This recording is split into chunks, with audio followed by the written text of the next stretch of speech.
There we go. Almost put it down without putting my link too. I was gonna put both of our links, but I guess it won't let me freaking do that today. Paste. I'll just put mine down. Bah. Perfect. It has been done. All right, let's jump back over to Aaron. Hey guys, what's going on? It's me, Summoner Blue, and we're here today playing some more Monster Prom. And we're doing the Christmas update. I hope you guys are going to enjoy yourselves, but I'm going to enjoy myself thoroughly. Jumping back over to Aaron because I love him to death. He's my friend. And nothing more. All right. Hey, yo, what's up? Oh, you went on mute too because I'm dumb. You went on mute too because I'm dumb. I'm sorry. Okay. I should have freaking deafened. I'm dumb. It's like I figure I should make sure I don't say anything to you while you're doing that. Stop making me out to be such a talk doesn't stop me from talking to your chat. Stop making me out to be such a dumb Aaron. Someone else in the Legion of Polly. Oh. I got raided while you were talking to your chat. And, oh hell yeah. DMU here agrees with me that Polly is in fact best girl. Polly's a pretty good girl. I enjoy voicing the Polly. Your Polly's pretty iconic at this point. That's basically like eventually my Ashley became Polly. Yeah. Or and vice versa. Fused. All right, let's do that. Let's do that online thing down here. Pressing that button. Playing online. I'll create it. I'll create the online. And in order to join me, you have to go to join, and I think you need to put 10225 or something like that.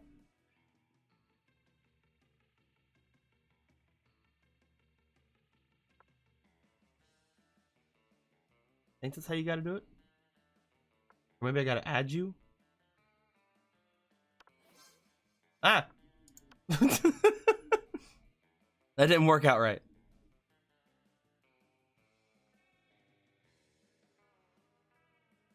Can you figure it out? I'm reloading up the game right now. Oh, gotcha.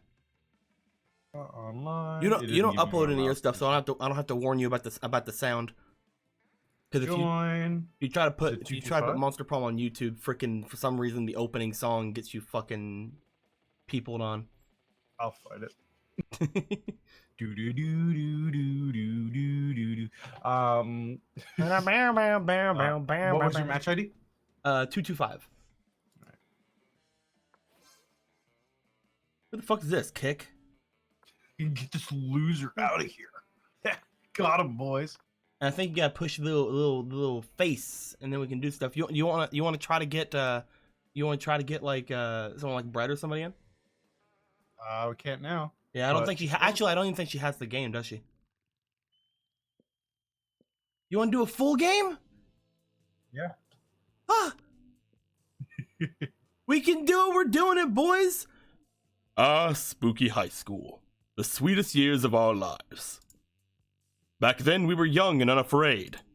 Sometimes reckless, sometimes brilliant, sometimes just stupid, but always willing to live life to the fullest.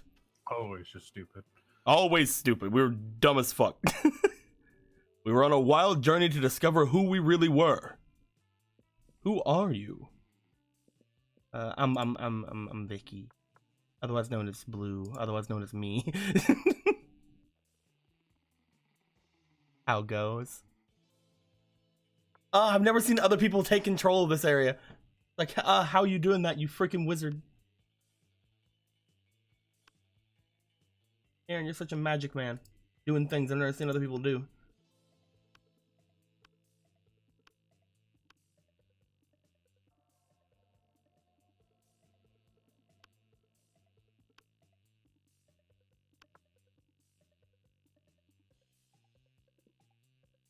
And we had yet to experience its ultimate challenge, the Monster Prom. I remember it clearly. 3 weeks left as we fantasized about our dream prom dates. We were all scrambling to catch the attention of one of our 6 most charismatic classmates.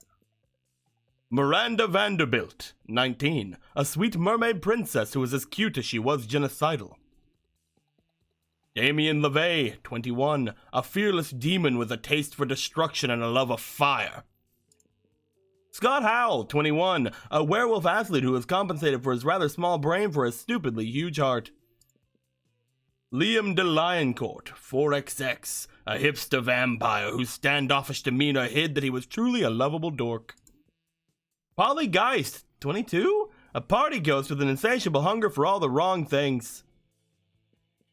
And Vera Oberlin, 23, a mean, self-made Gorgon with a merciless sense of business.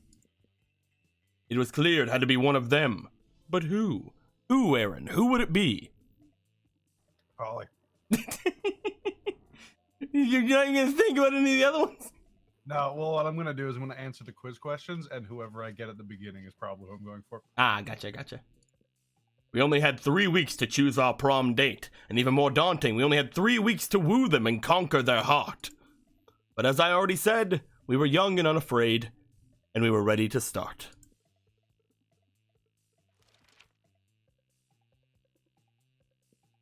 I never get a chance to like actually read everything on Teen Wolf because like the entirety of the first like the front page of this is just memes.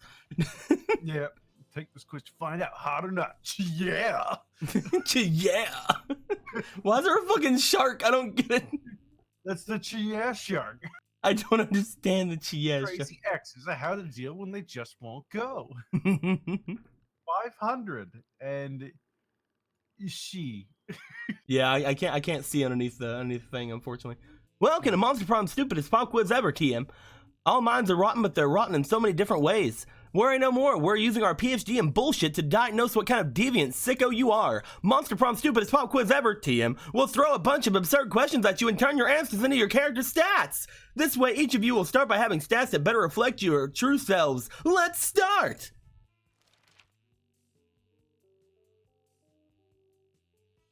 Ooh, I think this. You wish you were raised by. I think this is a new one. You wish you were raised by a progressive marriage between a kick-ass venomous snake and actual fire. I love fire and I see no issue with being raised by it. All right. A pack of wild wolves who also happen to be tech Mongols who own some of the most profitable companies in Silicon Valley, which they would be kick-ass role models and wild wolves. Sick. Or a mysterious old man who saved me from the streets in order to raise me as his disciple in the ancient ways of rad DJing. I'm gonna go with the pack of wild wolves, man. It just seems up my alley. I can't know the DJ. So wealthy, so fun. A radioactive possum just bit you. What superpower did you get? Probably rabies. Hold up.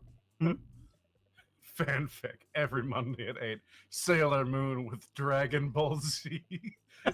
Dragon Balls for her ear things and the Harry Potter scar and the gun. Yes, keep going. And I'm pretty sure that's the Death Star. Oh my god, this is amazing. The superpower of always choosing the right combination of emojis to get the desired reaction from all people, seducing my loved ones, burning my enemies, settling any argument, and conveying complex emotional thoughts. The incredible power of writing fan fiction so compelling the actual creators of TV shows decide to go with my ideas and crazy ships. There's too much power in these, man. Freaking fanfic powers, like combination emoji powers, rabies. There's so many things. I'm gonna go with the fanfic powers.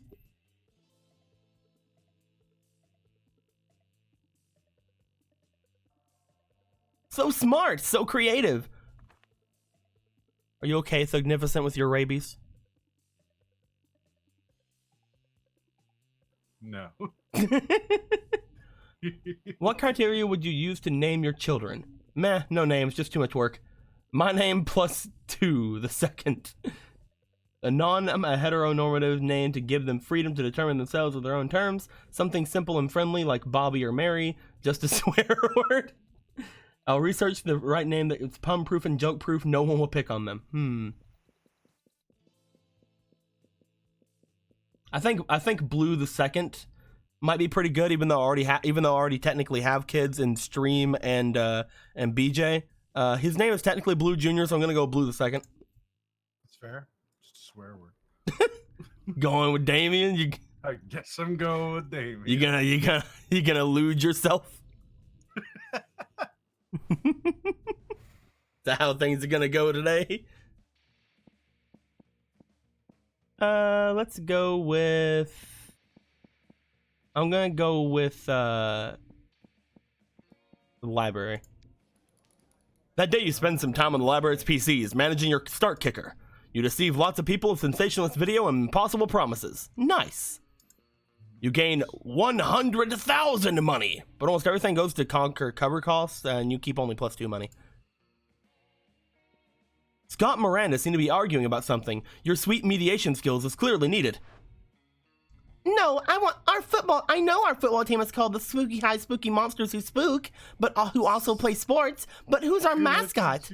They're so adorable and they're covered in snow. This is the entirety of the update. There's nothing else. That just fucking the art's changed. I'm kidding. You want to be Scott? One sec. Chinese food. Mm-hmm. Our mascot. Oh, dang, you're right. This Chinese food is spicy. We don't have.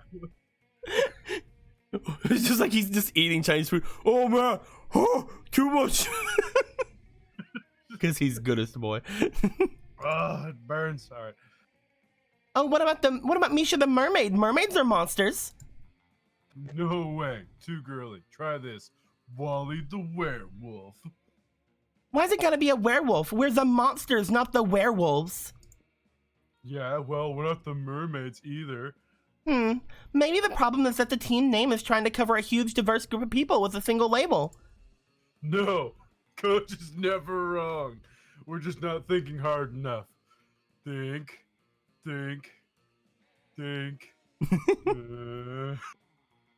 you look like a hard thinker. What mascot should we use for our team? Not just any old team. Easy, we'll just genetically engineer a cross between every kind of monster that's the school, have a werewolf, tail of a mermaid, hair of a Medusa, angst of a vampire. We'll call it Abe the Abomination, or just find a regular human, dress him up as a business suit, and make him the CEO of a Fortune 500 company. Corporate greed, that's the real monster. I'm going with corporate greed. I don't get it. That face!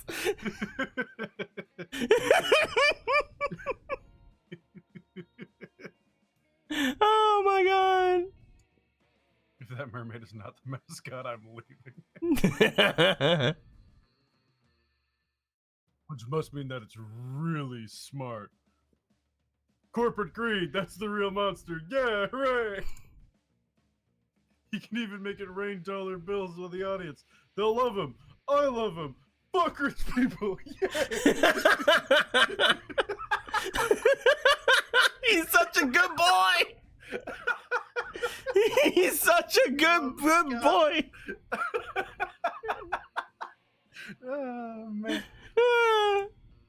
Hey. Look at you, full of inventive and clever ideas. We should give you a ribbon or something. Meanwhile, you gain +2 smarts and +1 creativity. I think I'm going for Scott now. Because it's got a Scott point. I'm gonna have to judge my boldness and whether or not Damien's actually an option here. All right, Thugnificent. For boldness. Boldness is, yeah, you're pretty low. Yeah, it's... Let's work on... I can't do money. Well, I use this. It's like if I put my mouse... That's weird. If I touch just the light posts of like football stadium, for some reason I shoot towards the auditorium. Anyways,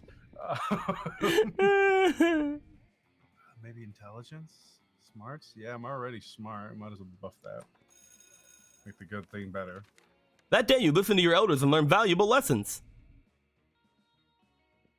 Sometimes, after all the monster nonsense and the dating gimmicks, you forget that attending class is supposed to be the primary activity of high school. You gain +2 smart. I love your little shoulder demon. Oh, me. me, I know the answer. Me, I know the answer. Later, you come across Damien and Vera in the hallway, nonchalantly holding a locker shut with all their strength. Oh god, this one. The locker has a sign on it that says nothing to see here and is screaming. Shut the hell up, you. Adorable, fluffy little Fluffy! You see, we're spending quality time with our new pet. Isn't that right, Damien? From somewhere within the locker, you hear, my parents will pay anything! Before Damien kicks the door. Yeah, that's right. Adorable, quiet Fluffy, who's going to stay quiet if he knows what's good for him. You know, I don't really have a great track record with pets. I had some mice for half a day, but my hair ate all of them. Sure would be a shame if our new pet died before we receive the true joy of pet ownership. Yes, exactly. The sweet, sweet bank account filling, filthy rich making joy of pet ownership. Surely you have lots of knowledge about pet care. Why not share some of it?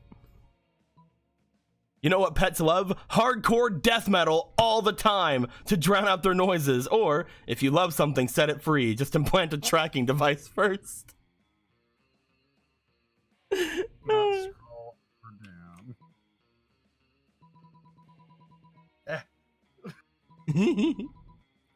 I can't even see which one you're trying to pick. That's awesome. It's like it's hovering over the top option, but I can't click on the one second. I'm gonna plug in my controller, see if that fixes it. Oh god, yeah. Oh man, that's not good.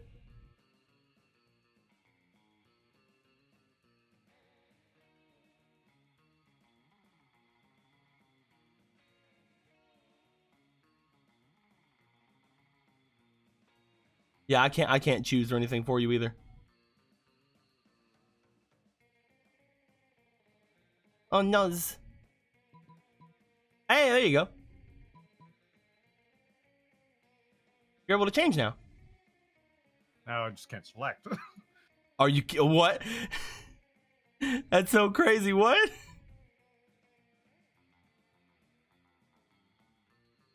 Can nothing be done? You did it. I did it. So smart. Spam my click button. Oh no! Do you want to try to restart? No, it's fine. Okay. Now there's a scheme I can get behind, in front of, and all over. If our beloved pet believes he has his freedom, he'll stop struggling so much. Yeah, all good pet owners microchip them, and we'll keep close tabs and make sure he does. Get hit by a car, or impregnate the neighborhood pets. And we can knock him out first, so he doesn't even know he's microchipped. It'll be smooth sailing right up until our pet is housebroken. Or at least some kind of broken. I have so much confidence in this plan, I'm going to go ahead and order these blood diamond earrings. Suffering of the laborers makes them so much sparklier. Oh, the joy of knowing that crime truly does pay. You gain +2 boldness and +1 fun. God dang it. Decide playing order, challenge or random. What do you think? I have no idea. I'm assuming challenges like the trivia. Yeah, I mean, it could be different, but we could try. Let's try. Everybody chooses the foods. Their choice out loud for the rest of the players before clicking. Mongolian beef. Banana pudding. Play orders decide on based how plausible the chosen food will be as a vehicle for the government mind control. Start debating now. I mean, Chinese food is much more eaten like on the regular than the banana pudding. Yeah. I think you got this one in the bag. Yeah. Oh, I have to actually click me a second. That's some fucking BM right there. You gotta acknowledge.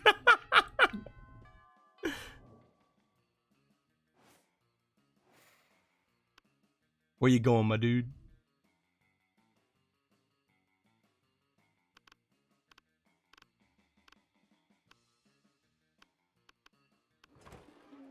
Vera is drinking her customary lunchtime scotch because you can drink whatever the hell you want at this school, but Scott's not making it easy for her.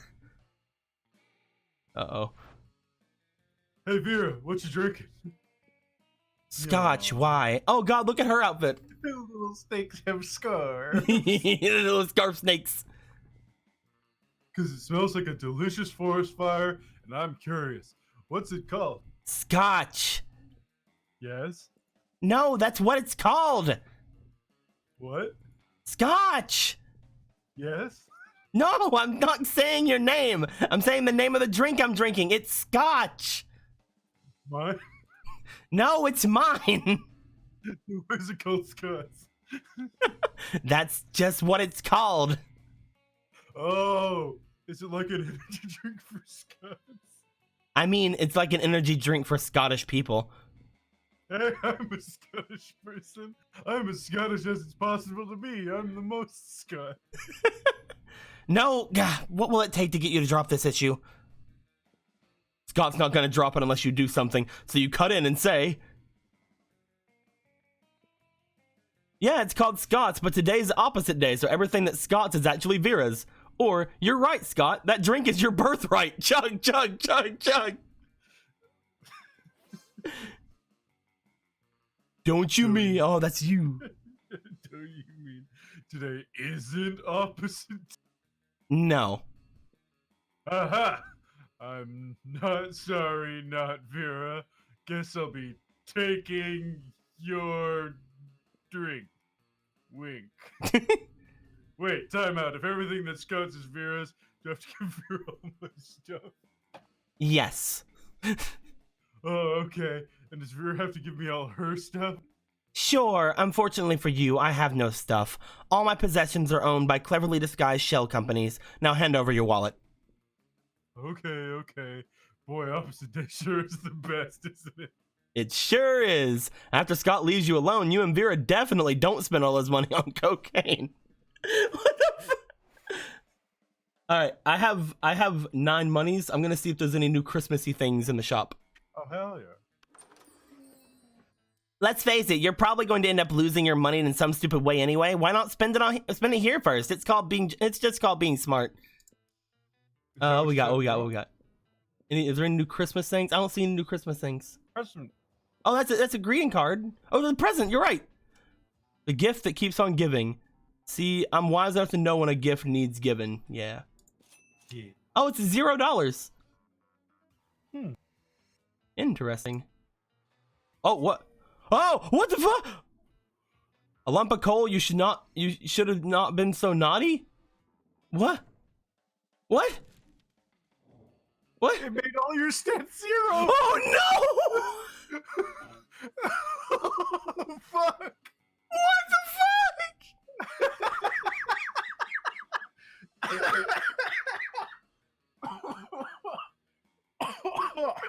What did I do? Oh man, I don't understand it. that's gotta be like the hard fucking gamble. Like you have to, I don't know, do specifically nice things, and you might get like a present which might max all your stats. I thought we did. I thought I have done nice things. I guess because we just started, it's like, nah, fuck you, RNG, baby. Oh no! You want to go random or you want to go challenge? Random. Swag. Merry Christmas! Everybody's saying Merry Christmas. Blue got nuked. F in chat. Oh man. Yeah, apparently Emerald did that, and he got one that gave him 20 smarts. So I just got to keep going to the thing, man.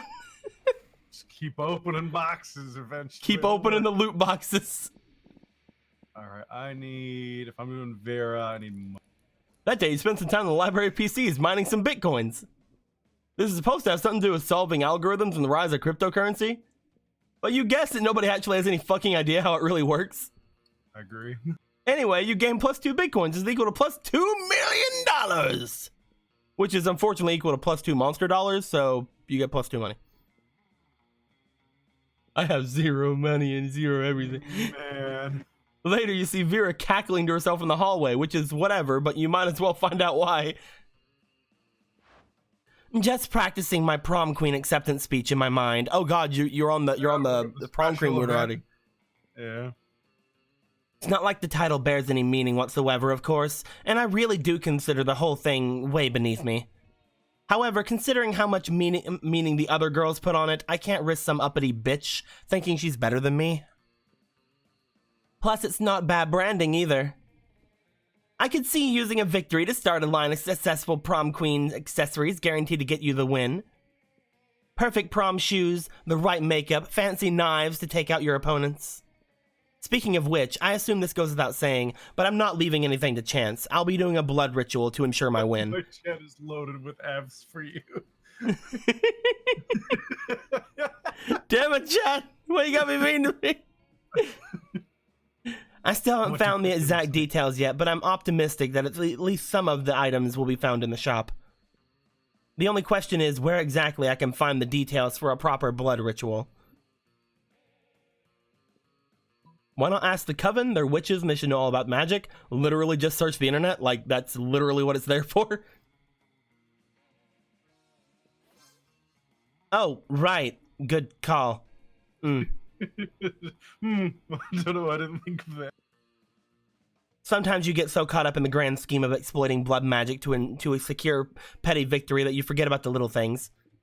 You and Vera scamper over to the library and put the school's computers to good use for once. For real, does anyone at the school use school resources for educational purposes? How to blood ritual. Let's just search blood magic to guarantee prom queen victory over basic bitches to mainstay social status. That's pretty clear, right? Couldn't possibly be clear. Seems like we're gonna need the blood of a former prom queen, the tongue of a goat, the earrings of an ancient goddess. Not exactly stuff that's going to be lying around, but when you're destined to be prom queen, you make it work. Not that I'm destined to be prom queen or I wouldn't have to use blood magic in the first place, but hey, when you want to achieve greatness, you make your own destiny. You check the shop, I'll grab a goat and we'll meet up in the bathrooms to cut its tongue out and get this party started. Oh yeah, you never went to the bathroom that one time. Do you have another present for me, shopkeeper? Shouldn't you be out there romancing a classmate or something? Anyway, welcome. Oh no. You can only get it once. Oh no. I'm fucked.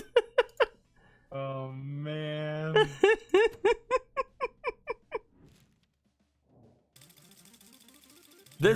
Something happened. Something always happens to me. But everything's your highest stat, no matter what you answer. Oh no! I'm gonna fucking die! I'm never gonna get anything ever! This is no... I'm gonna dedicate my life to just checking out all the different outfits on people now. There you are, minding your own business and spying on your classmates' way, when suddenly... Hey, Blue, you're sort of a loser sometimes, right? Ouch. Don't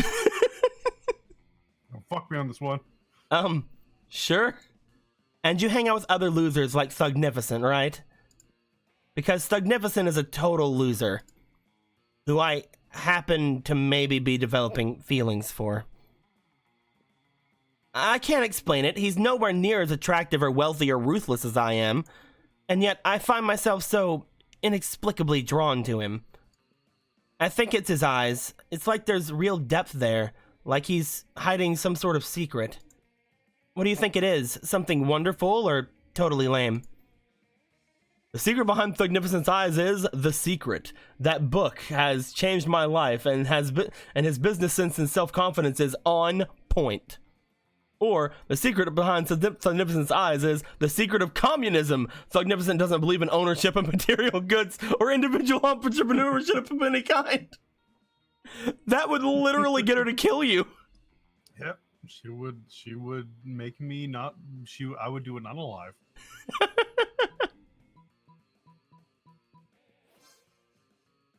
There you go, buddy. You live another day. The Secret? I loved that book.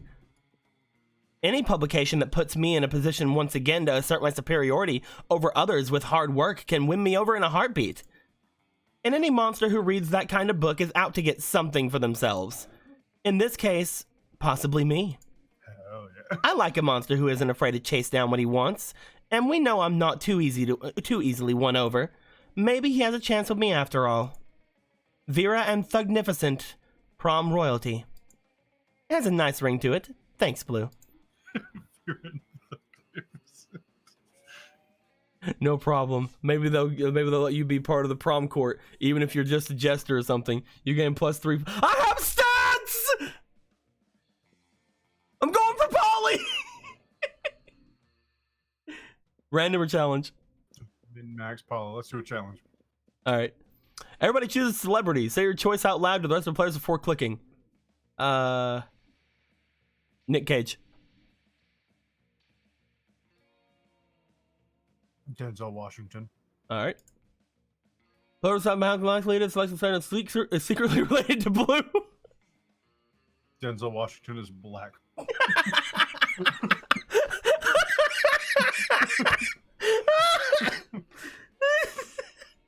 So I guess I win. I mean, it sounds like it. I guess that could be the crazy secret, but still, I feel it's more likely, which is what the question is, that you're related to Nick Cage with Denzel Washington. Oh, man. I wonder if there's some kind of secret fucking coal ending, because I still have the item. Let's go to fucking, let's go outdoors. Let's get more fun. That day during recess, you start a half-hour rave that goes full crazy. You have no idea how it escalates so much, but at one point there's like 300 people. Someone summons demons from the nightmare dimension. The consequences might distort the fabric of reality itself. But who cares? It's a rad party. You gain +2 fun. Nearby, you can see Scott and the wolf pack talking. Scott! We have the greatest power drink to date. Check this out, bro. Oh, I love power drinks. But wait, this new cutting-edge sports supplement is like no other before. There's no need to mix it with a beverage. You can consume it using only your nose. I remember this one. It's called cocaine. Yeah, cocaine. Whoa, that totally doesn't sound like your regular power drink. Which definitely means it's cutting edge, just like you said. Yeah, it's like 50% power energy drink, 50% protein powder, and 100% raw power. God damn it, these crazy pranks. But before you can do anything, Scott has snorted all the coke.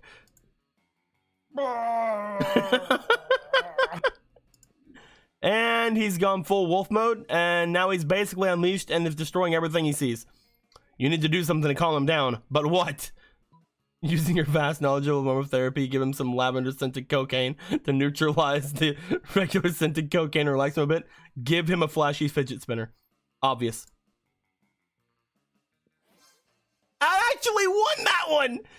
It's based off of your highest stat, I think, up until a certain point. So yeah, you got it. Yay! You just got a hard focus, fun answer. Hell yes. Min-max.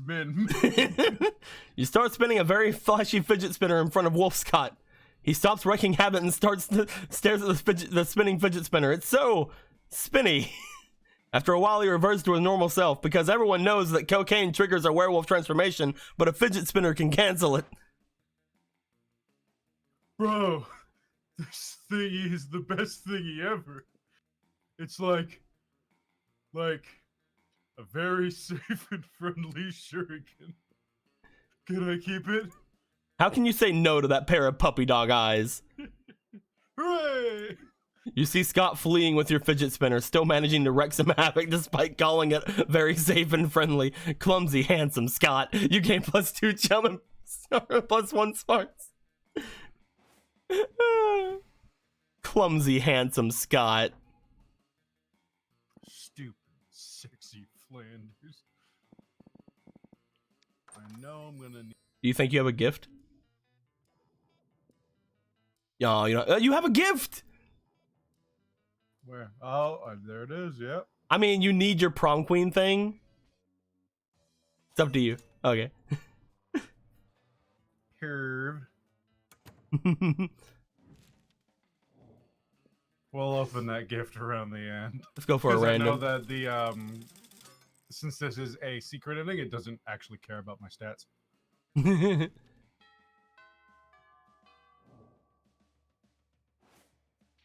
Where you going, Thuggy? can't see who's sitting where. You can't see? No, it's just me and you alone in the... All right. The middle is the Slayer. Top left is Vera and... Oh. You said the Slayer. You find the Slayer sitting alone at a table. Is she even a student or what? Wait, you're choosing to sit with me? For some reason, no one ever intentionally sits next to me. I usually have to ambush them and threaten to kill them. I wonder why. It's a mystery. Anyway, I'm really happy you... I'm flattered that... I actually... wouldn't give a shit about you under normal circumstances, but today I'm on a quest. Yeah, that's right. I'm not emotionally vulnerable. I'm just on a quest to slay a werewolf of Wall Street, and I need a monster sidekick. You're going to help me, obviously. I just need to know what your class is. Are you a fighter, a mage, a cleric? Out with it! Oh, you're something much better. You're a party smith or a gun haver? I believe Party Smith is fun, and Gun Haver is boldness. I don't know, man. I'd rather be more fun. Party smith? How is being able to craft a wicked party from nothing going to help me slay the werewolf of Wall Street? Oh well, I already committed to bringing you along. I suppose you can be my scrappy comic relief. Clearly, the Slayer has uninitiated in the mysteries of the Party Smith. You set out to prove her wrong. By organizing a party so baller that only a fool would miss it, you managed to lure the werewolf of Wall Street out into the open. But what he doesn't know is that the guest list from your party included... basically just a fuck ton of knives and wolf's bane. The wolf dies how he lived, high as balls on cocaine. All right, well, that was probably a fluke, but I'll hit you up if we do a sequel or a spinoff. And let me know if you want to sit with me at lunch again. You probably won't, but who knows? This world is a crazy place. For your top-notch party smith, and you gain +4 fun. I'm gonna sit next to Polly, because she's basically the only one I can go for at this point. I wish there was a Slayer. Oh my god, she's so cute! I was waiting for you to see Polly's anyway. Listen, Blue. You can totally sit with us. I just hope you didn't bring a gun to a bazooka fight. Yeah, we're showing off our best flasks. Well, not the best flask exactly, but the best contents. Good God, are literal actual flasks of alcohol openly allowed in the school cafeteria? Are there no rules? Apparently not, because Polly starts setting a series of flasks down on the table. Okay, so this is beer, this is my WC wine, whiskey, ethyl alcohol, the soul of an infant. The sparkles in her eyes, the soul of a baby. Weak. This is radioactive absinthe. This is fire. This is the literal poor life joy. Okay, but this one has another smaller flask inside. It's the ultimate flask. They could probably go on like this for goddamn ever, but maybe you can cut in with the craziest thing of all. But think carefully about who you want to impress with your flask contents. Get ready for the most hardcore badass thing. This flask contains an ancient genie who grants you 3 wishes, but I'm totally drinking it because I don't give a fuck, and I grant my own wishes.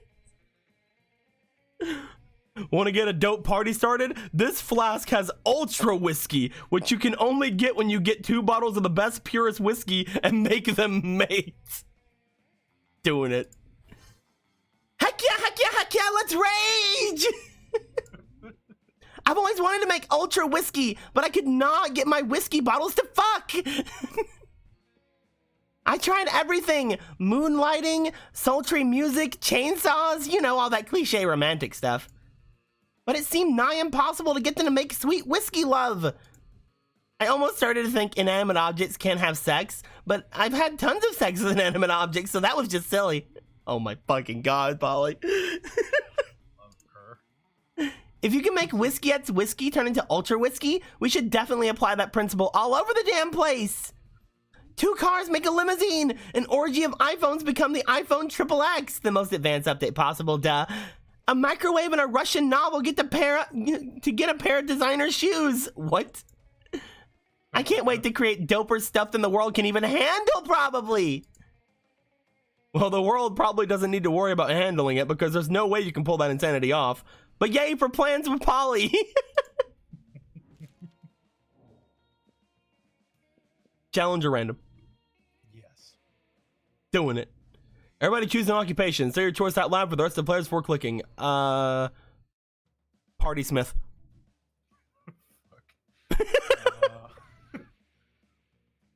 Animator. Alright. Decided based on how boring a VR. God dang it, Aaron.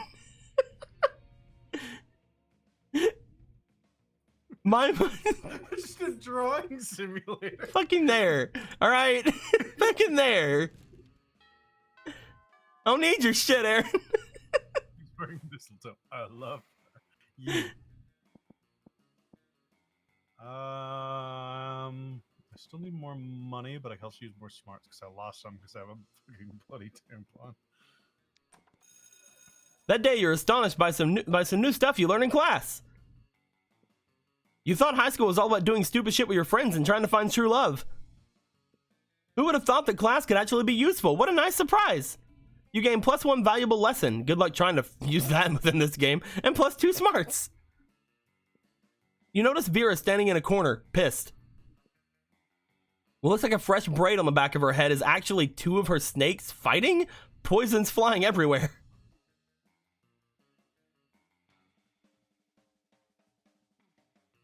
Me? Sorry, just got some biddies. I gotcha. Oh, I'm okay. It's just Hissy and Bob having another disagreement. It happens.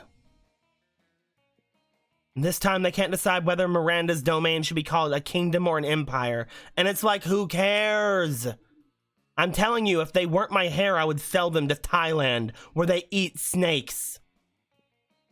Decapitate them, set an example. You could totally rock some bangs. Or snakes just get feisty when they don't have jobs. Put them to work building your evil empire.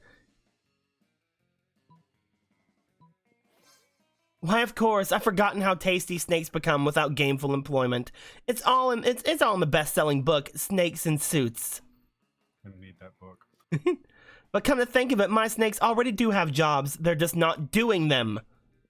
Bob, where's the report on Portugal? Are they at war yet? Hissy, have you poisoned the school's water supply like I asked? No? Then how am I supposed to sell water to Miranda's family? You think it's easy selling water to mermaids? Hissy and Bob pull out cell phones and start making calls. You don't know which impresses you more, Vera's managerial skills or the fact that her snakes can use cell phones without thumbs. Either way, you gain +2 creativity and +1 smarts. Alright guys, look at these fucking stats, hell yeah. Oh, remember you have to go to the bathroom at some point. Yeah. Going for poly, bitches. That day during recess, you start a half-hour raid that goes full crazy. You're casually chatting with Juan, the small magical Latino cat, and start telling him the hilarious story of what happened last summer at Monster Camp. You know which one, the one involving the beehive, the blow-up doll of the president, the penguin mask, and the mystery of the Goblin King. Slowly, lots of people start joining you to hear the story. By the time you say where the Goblin King was, 100 people or so burst into hysterical laughter. You turn on the mobile app that captures all their laughter and turns it into +2 fun. Spicy. It's almost time for football practice. You see Scott without his uniform on, looking sadder than you've ever seen him. No, I want to go poly! Oh, you're in his special inning. Oh no! I can't believe it, bro. Coach kicked me off the team. Aw, Scott. It's not fair. How was I supposed to know that that new cocaine power drink contained cocaine? Oh, rules are rules, and apparently doing a bunch of cocaine is against those rules. Aw. What am I gonna do, bro? Sports is my life. A life without sports is like a life without life. Bro? Please, bro. Help me figure out a way to get back on the team. Oh, I'll figure out a way, Scott. We'll figure this out together. You'd love to help. The only question is, how? Spike the punch with Coke with Coke on prom night. If the whole team is on Coke, Coach will have to let you play. Or all we got to do is convince Coach that cocaine is a good thing. A little hands-on demonstration wouldn't hurt. I'm pretty sure this is fun. Yay! That's a great idea. It's just like Coach always says. A real team does everything together. Running, throwing, even pooping. We can go do cocaine together too. It'll be a real bonding experience. Oh my God, Scott. Coach will see how committed I am to the team, and then he'll have to let me play. My favorite thing about this plan is that there's nothing illegal or unethical about it. Oh, poor lovely Scott. You're gonna have to find some cocaine, though. Do you know how to do that? That shouldn't be a problem. In fact, you're pretty sure you saw someone selling it somewhere. You gain plus. No! No! All I need is what, $10? That's so much money! No! Not perfect, lovely Scott, please! Something happened to Thugnificent. You had to push it, I think. That weekend, you find Scott gazing lovingly at a pickle, a sad look in his eyes. Hey, bro. Maybe you can help me make a really tough choice. See, I really like Blue, but I'm not sure I can commit yet, because I also really like this pickle. Look at it. It's so green and warty and exactly the right size for a pickle. Blue is such a good person, but this pickle is such a good pickle. I can't choose. Won't you help me? God damn it, Scott. That's literally just a pickle. You can make out with Blue while also having a pickle. It's fine. Are you telling me you just throw away this pickle for a chance with Blue? A pickle like this only comes along once in a life. Aaron, I have no money. I can't go for lovely Scott. Sorry, Scott. You need this pickle. No. I would never do that to Harvey. Harvey didn't make up to this pickle because he's such a good pickle.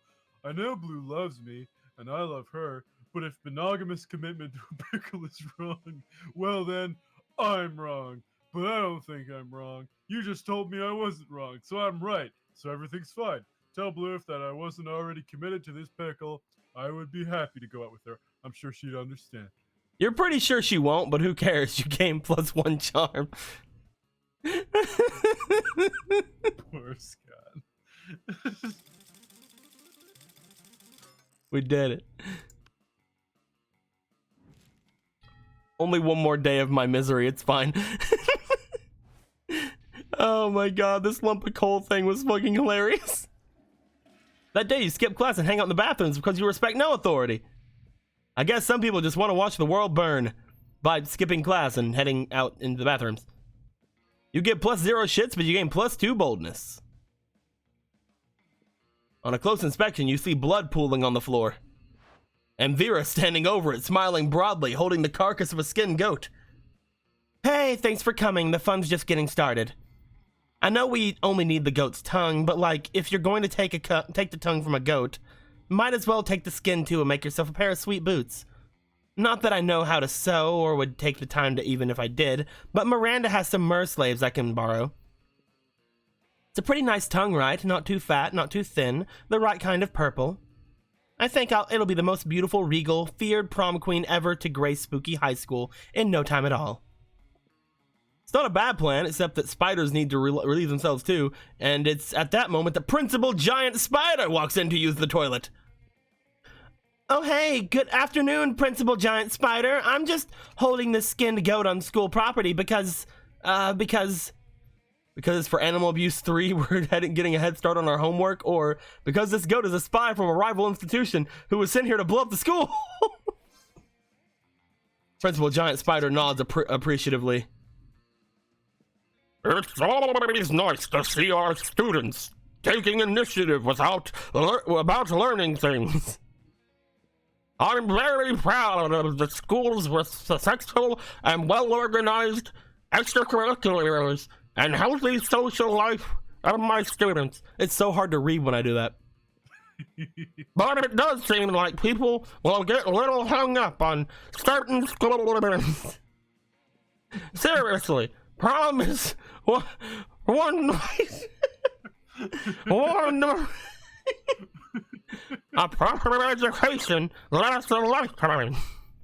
Yep, that's why we're so glad to be doing this right now, because it has nothing to do with prom, just good old-fashioned learning. I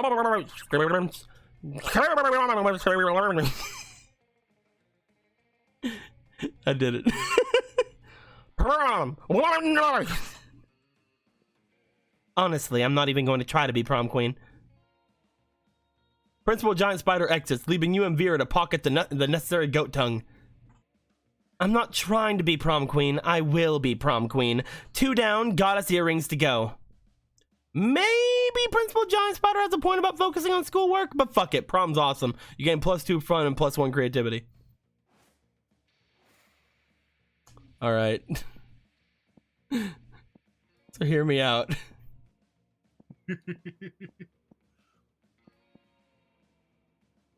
Jim. That day, an epic dodgeball match takes place. Everything seems lost, but you deliver an inspirational speech that fuels your team's spirit, leading to a spectacular comeback. You're clearly a natural-born leader. You gain +2 charm. After your workout, you notice Scott standing around with a really unpleasant look on his face.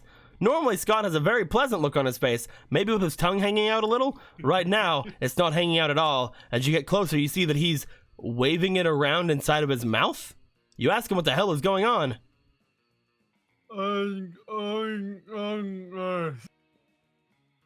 Sorry, I'm doing tongue squats.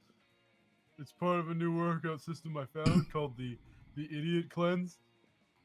It's only $1 for the first week. Oh my god. But I can't seem to get these tongue squats right. My form's all wrong.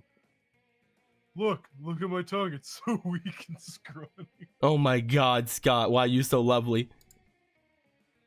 You look like a person with a buff tongue. You think you could give me some pointers for the ultimate tongue strength? Yes! You've got to work your way up to tongue squats, man. Let's start with some light tongue wrestling. Dude, tongue squats are meant for dog tongues. If your tongue gets too swole, how will it flap around when you stick your head out the car window?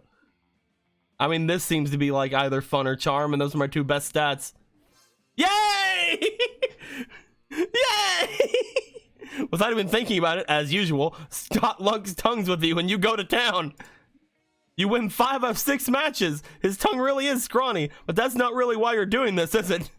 Afterwards, Scott is super thankful. Oh wow, thanks for helping me beef up my tongue, bro. My tongue may not be much to look at now, but if I keep this up, I'll be opening chores within no time. Speaking of which, I really enjoyed working out with you, bro. Want to make it a daily thing? I could really use your help. Well, you suppose you can take one for the team in this case. You gain +2 charm and +1 boldness. I like doing the random for like when we're about to go into the lunchtime.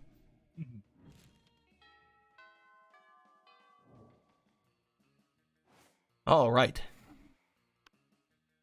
Can you see now? Yeah. Yeah.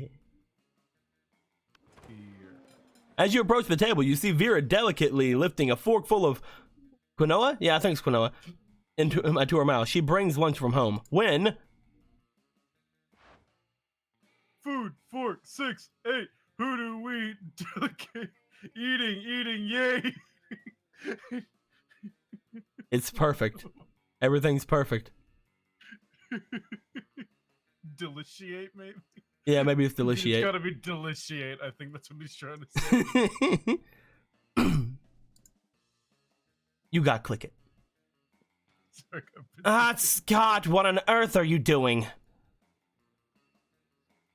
I'm cheerleading you to help you be the best eater in the whole school. What caused this obsession with cheerleading me through mundane activities that require no cheerleading? Everything requires cheerleading, silly. That's why we have cheerleaders for our cheerleaders. But I can see my cheerleading's not working. You haven't eaten anything yet. That's because you keep startling me with your damn cheerleading. I can't eat when I'm startled. No, it can't be it. I must not be cheerleading hard enough. Hey, friend, maybe you can help. You shouldn't be cheering for Vera to eat the food. You should be cheering for the food to be eaten by Vera in the walk-in freezer. Or, the problem is obviously that you're not dressed up like a giant salad. Oh, duh. It's just like when we cheer for the other team to lose instead of cheering for our team to win. Yes, I invented that cheerleading strategy. It gives us a huge psychological edge against the teams that hate losing. God dang it. I'm gonna go try it right now. Those vegetables are gonna get so inspired. Scott runs off to the kitchen to inspire the vegetables. You still hear his muffled shouting from the back, but it's not bad. Thanks, now I can finally enjoy this quinoa and baby tier salad without unwanted encouragement. For the next week, all the cafeteria food seems extremely eager to get in your mouth. Cheerleading really works. Fuck yeah. Are we gonna do another round after this? We can do like a balls deep present run. Yeah, because it's like I want to go over here to freaking Liam. At the same time though, I don't care, and I want to go over here to Polly. At the same time though, I don't care, and I want to go to Coach because I need stats. So many things. I'm gonna go to Coach. Fuck it. You're about to take the first bite of your delicious cafeteria lunch when Coach appears out of nowhere. Stop! You can't eat that. You're not warmed up yet. You want to straighten your jaw, sprain your esophagus, pull your intestines? I thought I taught you kids better this. Come on, stand up. Let's get our food on. You look disappointed. Don't worry, little buddy. I'll let you choose the workout. We got 2 options. So really, you don't get to choose. Playing with your food, specifically playing football with your food, or an absolutely ridiculous number of push-ups. We gotta do that one. A monster after my own heart. Let's push up. You and Coach drop to the floor and embark on a kinesiological journey from which there is no return. Within minutes, your mind is a push-up filled void. Within the hour, you have left your body. You die. You meet God. He's impressed by how many push-ups you can do. You go back to your body so you can do more push-ups. You realize it's not your body you're pushing up, but the entire world. It seems like centuries, but only 90 minutes have passed when you regain consciousness. Enlarged in spirit and in bicep, you gain +4 boldness. I have no money. Challenge. Choose an object, say your choice out loud to the rest of the players before clicking. A stocking. Shot glass. What'd you say? Shot glass. Photo sign based on people who would think you were a wizard if you travel back in time to the Middle Ages with only selected objects. Start debating now. I mean, we can make an argument for both of these. Because one of them is glass, which is like, what the fuck is that clear shit? One of them is a giant sock with like frills on it. A reasonable degree of glass. We're in the Middle Ages. I think it'd be glass that's so small would be the best thing a shot glass has. Like, how did you do that? How the fuck, man? Are you a wizard? Stalking, you're like, I'm fucking Saint Nick. I think you got this. What do you think? It's on you, baby. I think you got this. The objects that Polly fucked. You can't, that's multiple objects. You have to pick on object. And the last encounter.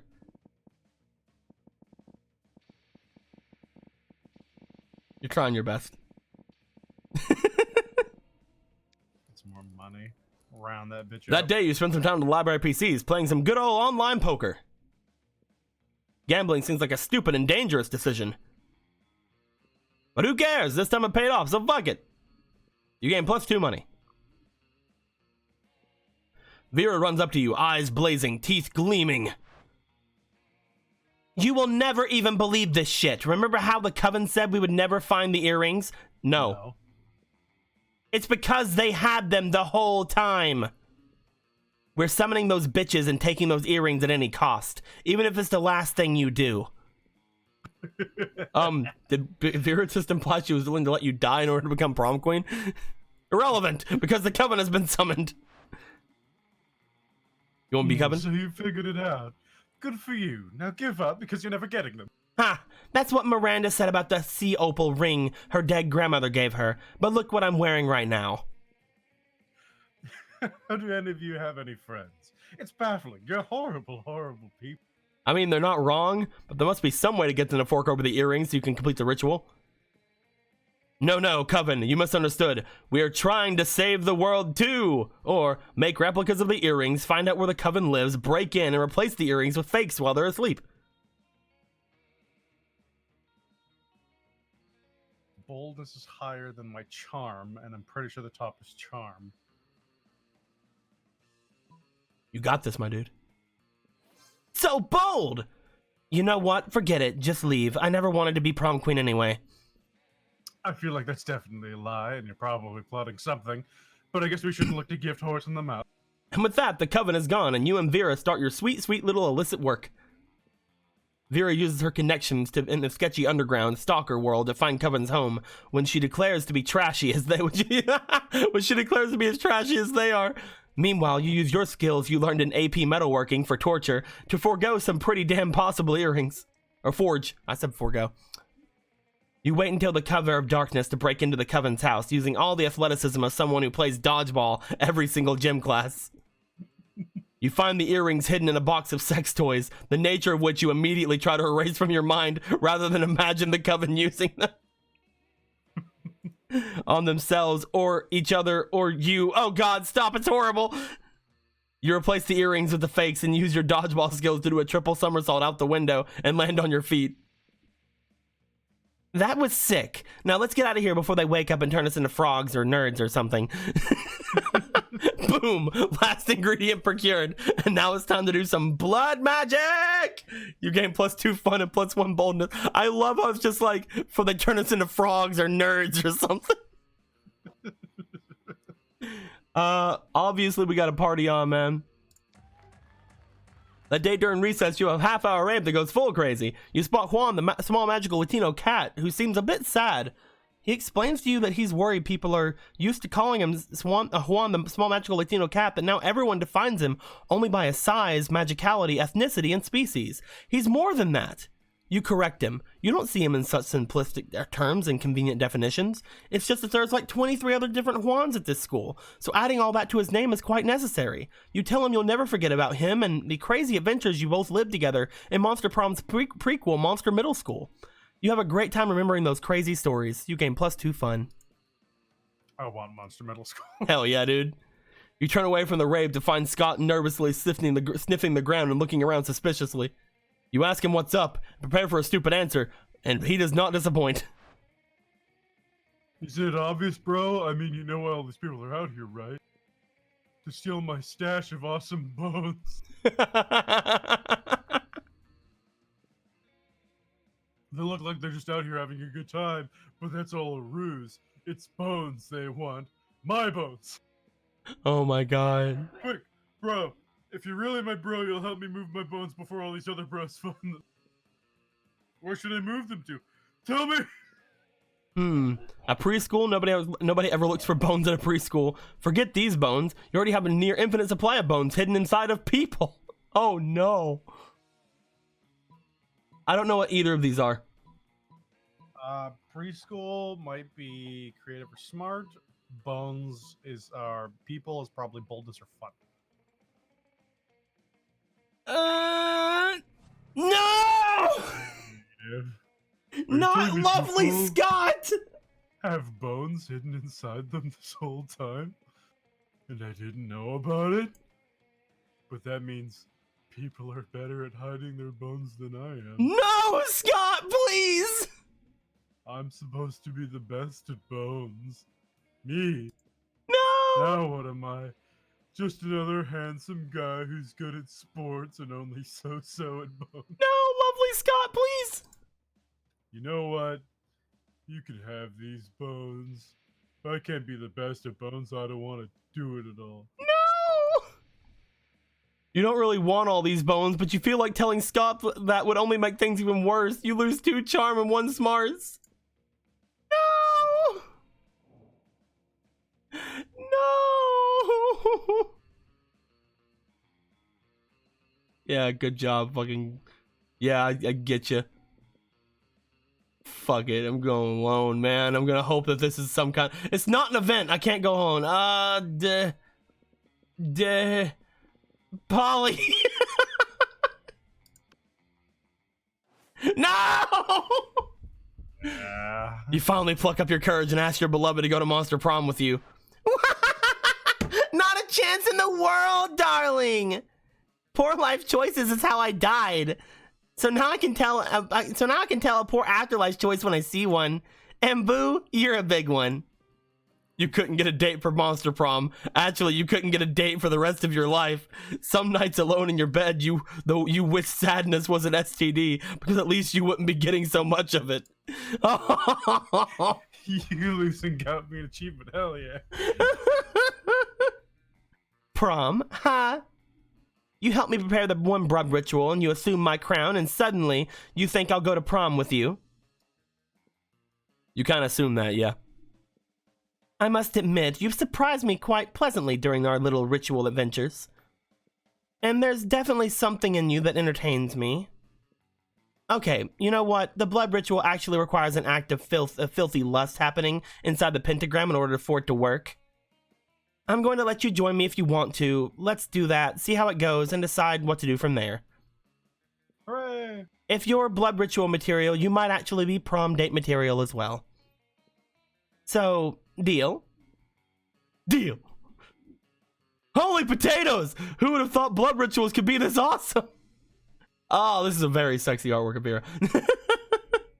I think having sex with her would be really awkward because all the snakes would be looking at you, and they're smart enough to use phones, so that means they can probably talk. Nah, dude, you pet them. You pet the snakes. Well, yeah, but I mean, like, if one of the snakes didn't like you, he could just whisper mean shit to you while you're trying to bone a girl. I mean, Vera's probably also whispering mean shit to you, to be honest. That's fair, but she's probably whispering sexy mean shit. You act cool through the whole thing and try to impress Vera. But inside, you're already thinking that someday you'll tell your grandkids this is how the two of you fell in love. But for now, keep it cool. Oh, and you also totally end up going to prom together. Nice. Most likely to get an anal bleaching? Owns the most snakes. What the fuck, man?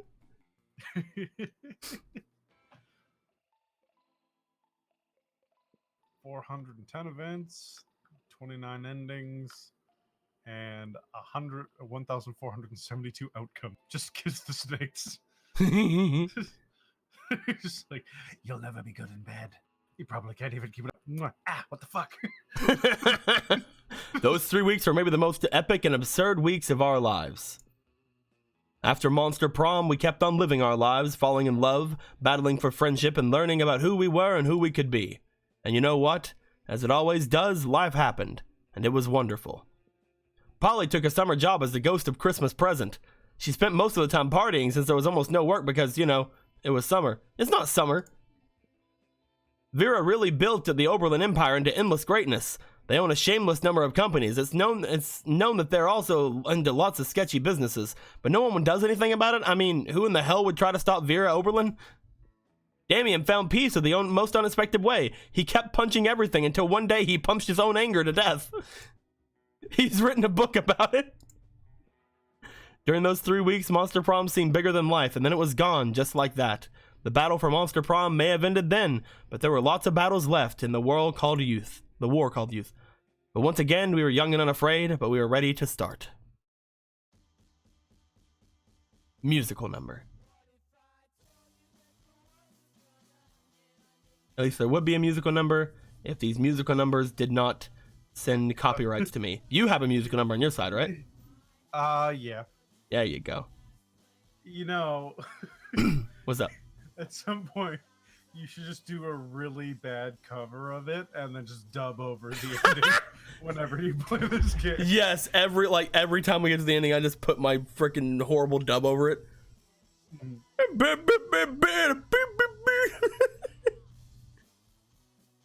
Oh my god. That was fun. Yeah, I had fun too. Thanks a lot, man. Freaking, you got me my get rejected achievement. I'd yet to fail. Oh, I'm sorry. You're just too fucking sexy, Aaron. Ah, Sir Horseshield. Logged. You have unlocked a new image in the gallery. It's probably that ending. No, there's the poly one. I'm gonna go to settings. I'm gonna turn up my music a little bit because like I get nothing. I protect. Let's go. Oh, that's how you can see it. Yeah, I'm not getting Oh, no, any that's music. That's a fan art. Never mind. There's a fan art of Forbes with or with Vera on the front. That's a D one. Wonder if they rotate these out, or if they just pick very specific ones to be included. I'm gonna go to online again. I'm creating it. Do it. Yeah. We'll do one more. It's 662. Because we didn't get to see Liam's outfit. Remember to use external voice chat for a top-notch experience. Do people just play this silently with other people? How do That they do the feels freaking challenges? Yes. The person hosting the game is like, me. I win every time. Spooky high school, blah, blah, blah, blah, blah. I'm me because I'm me. You're just gonna call yourself yellow? But Thugnificent, though. How are you gonna win without being named Thugnificent? I'm just skipping. You already read it. Prom magazine. Terrible people.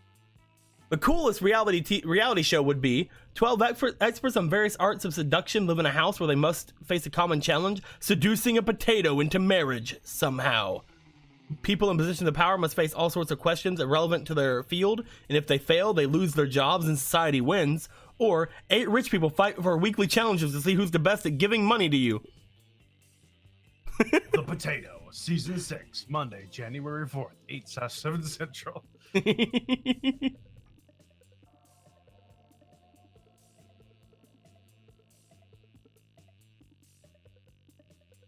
So charming, so wealthy. Which inanimate object do you think would make the best girlfriend or boyfriend provided you were criminally insane? A dildo. ATM. Duh. An ATM. Sugar baby life, here I come. A human-sized pillow depicting a character created by myself. No matter of fact, I have all the needed paperwork. I'm only waiting for the conservative, narrow-minded laws of our country to finally step into the waifu and husbando territory, as was intended by God. So fun, so creative. What would be a deal breaker for a potential lover? Person is mediocre, person is boring, person lacks taste, person is a coward, person lacks manners, person hates the outdoors. I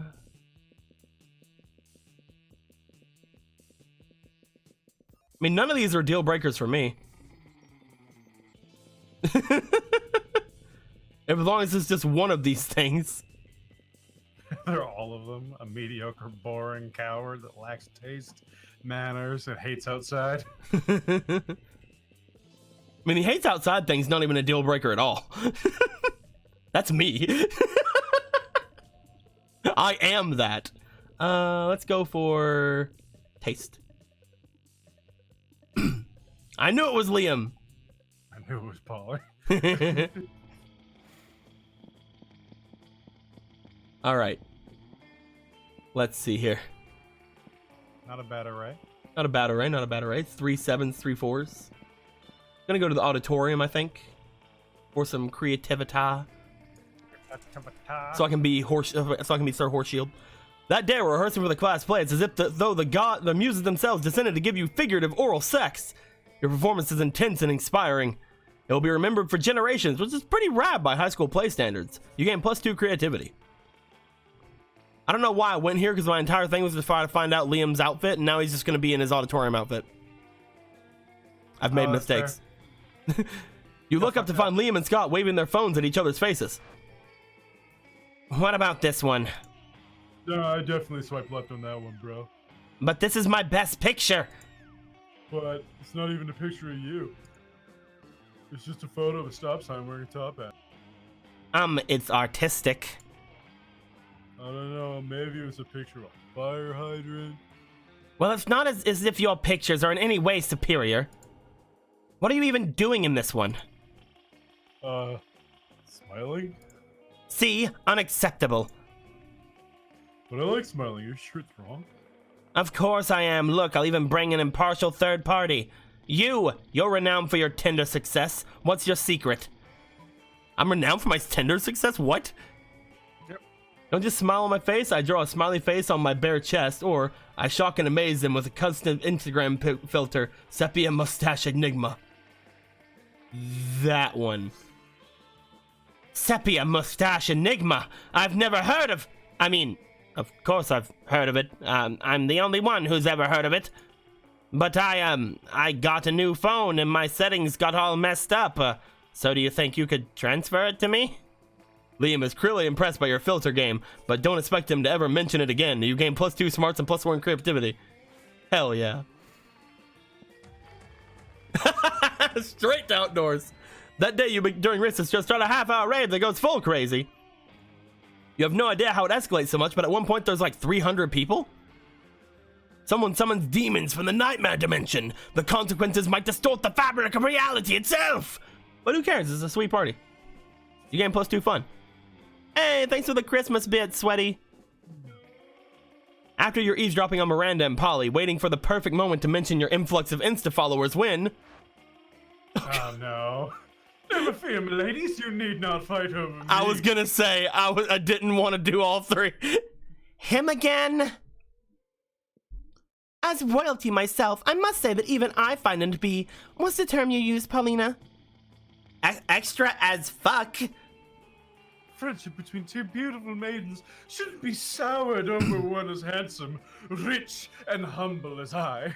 But worry not, my sweet summer salads. I have found the perfect solution to protect your feeble hearts. You shall both marry me. What? I've dealt with male entitlement before, but this is officially next level. Yes, an interdimensional level, as our collective wedding will be as well. Yeah, not interested. You are hardly the first to seek my royal hand in courtship, and I don't see that you bringing much to the table. Interdimensional table, and I am the definition of marriage material. You'll never find a better suitor. I have a castle. I can defeat anyone and anything. I'll show you him. Is the interdimensional prince pointing directly at you? Why is your life like this? Prove it. I can fight anyone. That guy, you fight me. I can defeat you on any challenge. Name your weapon and prepare to lose. Miranda and Polly are watching you closely. Maybe you can skewer the prince's challenge to really impress one of them. You know what would be wild? Naked fencing with live weasels instead of swords. As a royal, you must fancy yourself pretty clever, so let's see you win at losing. You know I gotta go with the naked weasels. There we go. Very well. If that is what you wish, then so be it.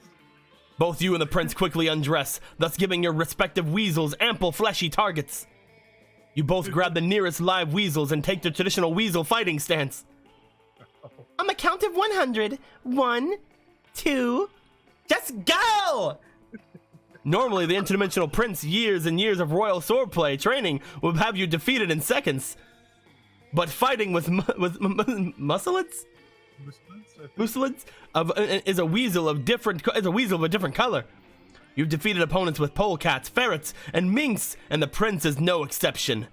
You leave him staggering and bleeding from so many tiny bite marks across his naked body. He then puts his clothes back on in a defeated demeanor, basically because we have no model of him naked. Curse you, cat snake! Your long furry body, sharp little teeth are adorable and painful. Yes, Wild! I love weasel fencing. You're pretty cool, Yellow. Cat snake. You're pretty cool, Thugnificent. With that, the prince disappears, leaving you and your weasel to hit on your fellow high schoolers in peace. You gain +2 charm and +1 fun. Let's see here.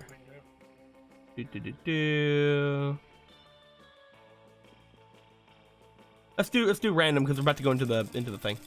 You always win the randoms. Got those 50-50 odds, baby.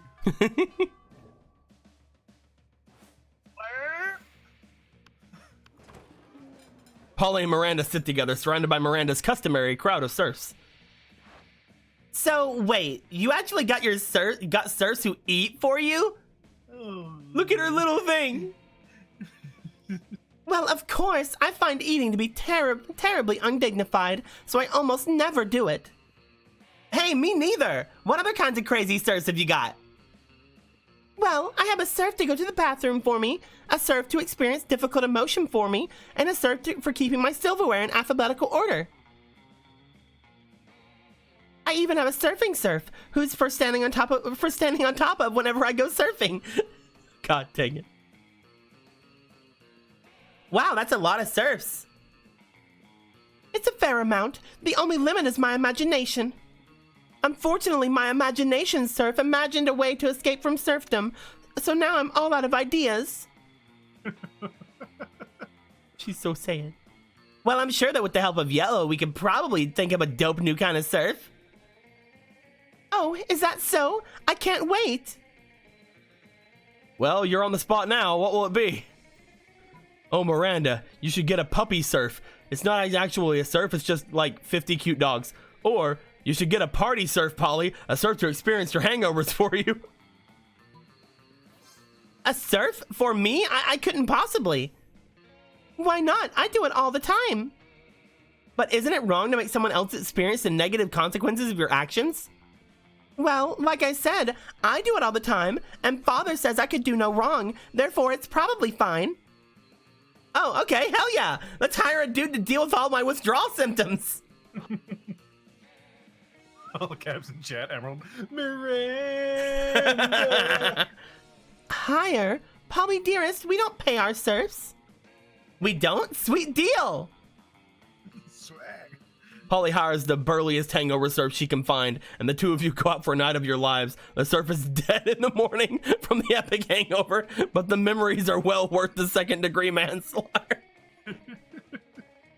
Oh my god. I mean, I ain't no bitch. That's right, we're doing that, aren't we? I ain't no bitch. Believe it or not, this is a rare religious thing. It's a gnome! It's a pooping gnome.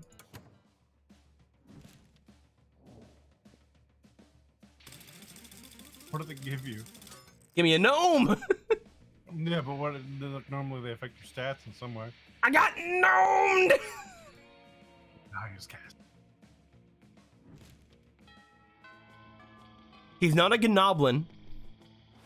He's a gnome. This isn't gonna go well for me. Shouldn't you be out there trying to romance a classmate or something? Yes. Uh-oh. Aaron, no! Ooh. Because every person in there is a potential serf. Oh. Well, we both got something. Let's fucking go! Outdoors! That day during recess, you start a half-hour rave that goes full crazy. At one point, Juan, the small magical Latino cat, slips on a banana peel and you start to laugh at him. He asks you to stop, but you don't. You laugh so hard at him that you somehow steal 2 fun from him. Hooray! I wanted to get one of my 4s up, I'm sorry. Secret ending one. Huh? Apparently the gnome is one of the secret endings. Oh, and yours isn't? Maybe. You spy Vera and Liam engaged in their favorite pastime, a variation of people watching called monster judging. Do you see what she's wearing? Newsflash, lime green stripper boots do not go with the chupacabra fur. At least she made a choice. I've already seen 6 people wearing the same Air Gordon sneakers. Or Air Gorgon. That one. We really are the lucky ones, Liam. Most people are just absolutely hideous. But even their hideousness is mediocre. Most people are hideous, but I've yet to see one who's the most hideous. I wonder what such an abomination would even look like. True hideousness is on the inside, in your organs. A person with their organs on their outside will be the most hideous, or a toned body, symmetrical face, nice features, because traditional beauty standards are hideously mainstream. Fuck yeah. Finally, someone understands what I've been saying all along. It's not people who are ugly, it's society. He means that conceptually, people in general are still kind of ugly. If everyone stopped focusing so much on society's beauty standards, long fangs, tight wings, thick horns, and started focusing on important things like artisanal bread and correct bands, think how much better that we would be. Maybe then society would be as beautiful as me. Although probably not. I'm stunning. Never forget that. Vera Oberlin was #1 on Perseus's pamphlet list of the most gorgeous Gorgons. You would never forget, mostly because you didn't know that in the first place. Either way, you gain +2 smarts and +1 charm. Thick horns. That's right, guys. People are just saying thick horns in my chat. Thick horns. Something happened to Blue.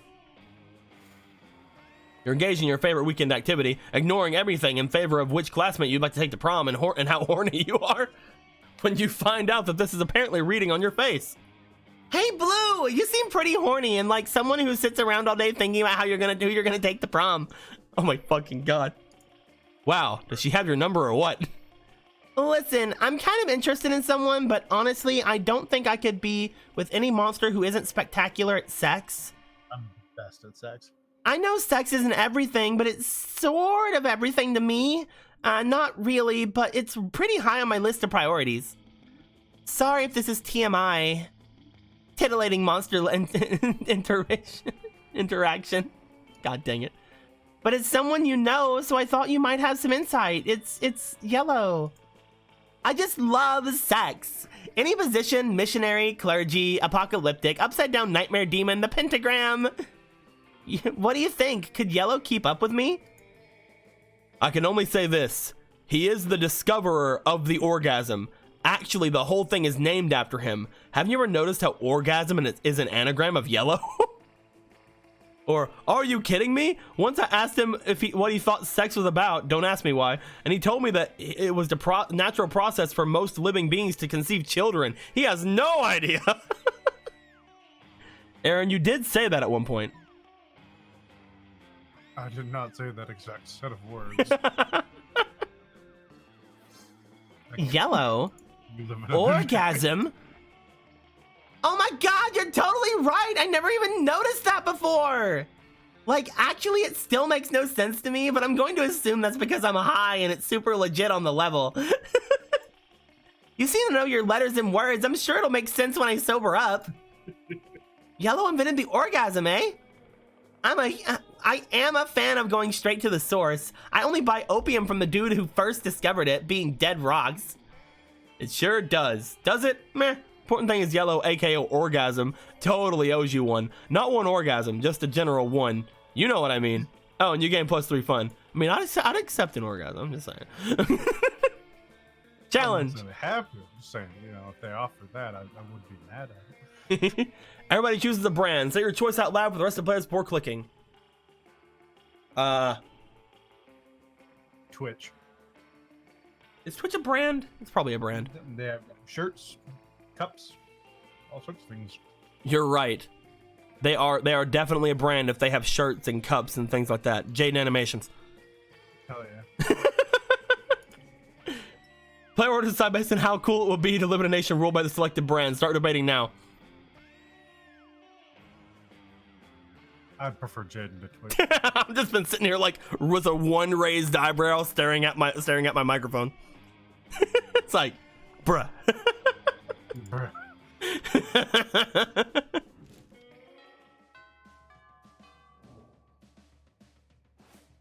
What am I gonna do with this gnome, man? Wow. Does anybody know what I gotta do with this gnome? Fucking tell me. All right, we're going to strange religious iconography. We're gonna go to the bathrooms because I need some boldness. That day you skip class and just hang out in the bathrooms because you respect no authority. I guess some people just want to watch the world burn by skipping class and hanging out in the bathrooms. You get +0 shits but gain +2 boldness. You're intrigued by your new little toy when you feel the temperature oddly rising. Oh god, are you catching a fever or is it... Hey dumbass, what's that?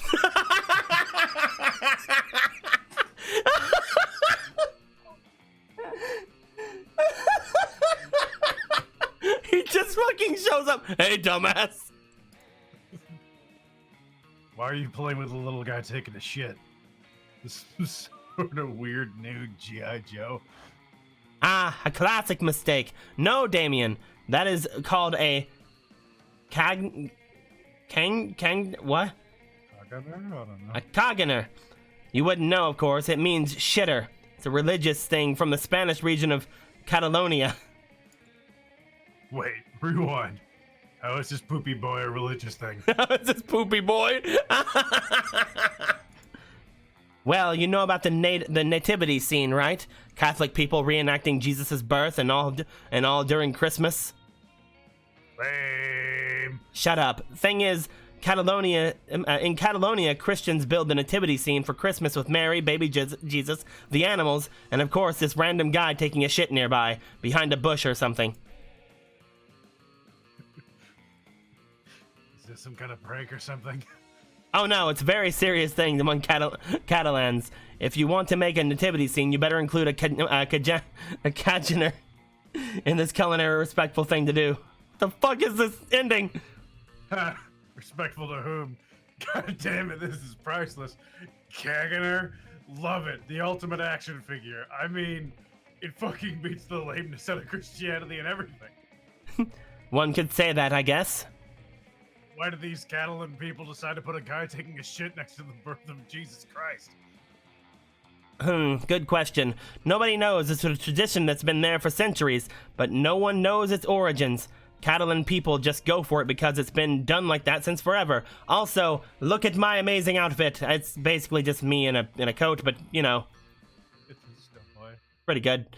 I'm a good boy. Nobody knows why they put this shit next to Jesus, and they've done it for centuries. I must know. The intrigue is killing me, guy. Now it really looks as if it was about to kill him by giving him a seizure. Maybe you can help solve the mystery. Catch the real shitter and interrogate him about it, or get into the mind of the shitter by reenacting the scene. That should be creativity, right? Yeah, so creative. Before Damien's head implodes, you take both him and Liam into your car. And just to be clear, by your car, I just mean just a car, but fuck the concept of ownership, am I right? You drive to a nearby hospital and look for the place where pregnant women give birth to, usually, babies. What are we doing here again? Don't know. Seems like another Blues foolproof plan. Hell yeah! Somebody clip that. Blues foolproof plans. I need that. I need that in my. Come on. Somebody said it. You know, Emerald makes an astute observation. Oh. It seems unrealistic that snow can withstand Damien. That's true. Sure. You finally found a room with someone giving birth to a new someone, but a nurse blocks you from entering. You tell her you want to go in for totally legitimate reasons, and really sell it by assuring her you absolutely won't be taking a shit in there. The nurse thinks and then replies, well, not taking a shit is one of the things we appreciate from people inside hospital rooms. You make a point. Well, lucky you. There's not only a woman giving birth to a baby in that room, there's also an oddly placed bush next to them. Who would have guessed? The woman is in the middle of labor, but you can see your presence is not calming her at all. Shh, relax. We're here because of science. We are not. Damien ignores Liam and focuses on relaxing the soon-to-be mother by patting her gently on her head and giving what you guess is his best attempt at small talk. So, having a baby, huh? I can relate. I mean, I was once a baby, you know? What about you? You used to be a baby too? The woman is very confused, but at least she's not staring at you now, which gives you some sense of intimacy to start pooping at the bush while looking at her during labor. You know what? I refuse to describe this scene. You're the worst nightmare of any narrator. Really. So flash forward, you three are grabbing a bite in the hospital cafeteria. That was very unnecessary. This 1,000-yard stare. Liam, shut up. It's a miracle of life, plus a random taking a shit nearby, which is probably not the miracle of life, but maybe the byproduct of it. Who knows? Anyway, Blue, I can't with the suspense. Have you cracked the mystery of the Kaganer keg? Listen, I'm not reenacting the whole thing. You revealed it was just plain weird. Well, not plain weird, more like over the top weird. That's a shame, but it's not your fault. Your plan was brilliant. You're like the ultimate mastermind or something. But it seems like to be the fucking mother of all mysteries. I think we have a long way ahead. Get ready to buy some snacks. I feel I will regret following you two into this. You bet you will, Leo. Yay! You get +2 smarts for witnessing the miracle of life and +1 fun for taking such a good poop while at it. I like it. Damien's shirt says divine, and it's got a beholder on it. Wait, what? His pocket on the on his left side says divine, and then on his right sleeve he's got the beholder children. I think you see a different outfit than me.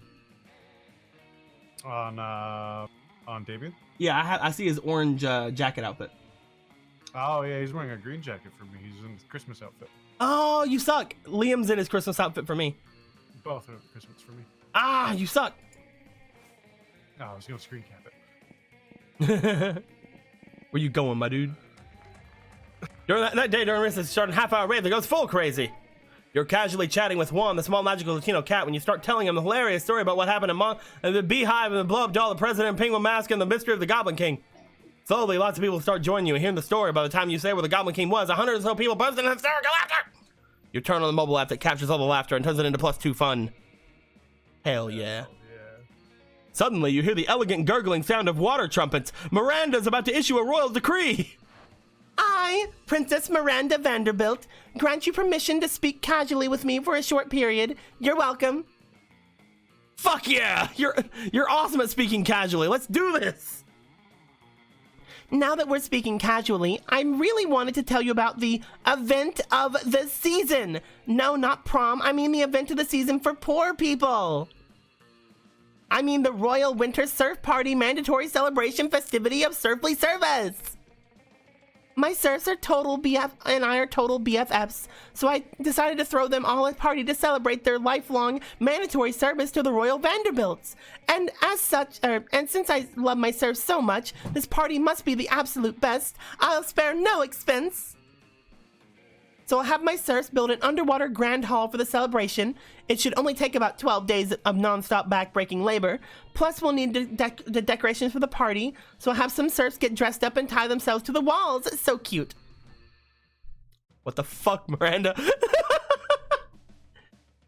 And we don't want any of the serfs missing the party if their family members get sick. So we'll have to issue a decree. Serfs are no longer allowed to have families. I'm the most generous princess of all time, but of course, I don't want you to think that I'm spoiling them, so I'll need your mind control I'll need your mind control classes just to make sure we don't have any serfs insisting that they value their families or anything dumb like that. You hand over your mind control class tape to Miranda. She's so good at controlling you. It's terrifying to think about what she'll do with an actual mind control powers, but who cares? You stand this watery bay. Oh. I'm just so excited, I feel like singing. Suddenly, an adorable little eel pops out of Miranda's purse. What the fuck? Yes, that's a great idea, Princess Miranda. Let's sing. What the fuck? Miranda starts belting, the eel starts singing back up. Wow, this eel is shockingly great harmony. The seaweed is always greener in a democratic state. But my loyal serfs all love my exceedingly high tax rates. I can't do it right now, man. I'm still a little sick. No, it's not there. What's up? It's a Moroccan eel. Fuck me. I was like, why does it have a maraca? And I'm like, fuck.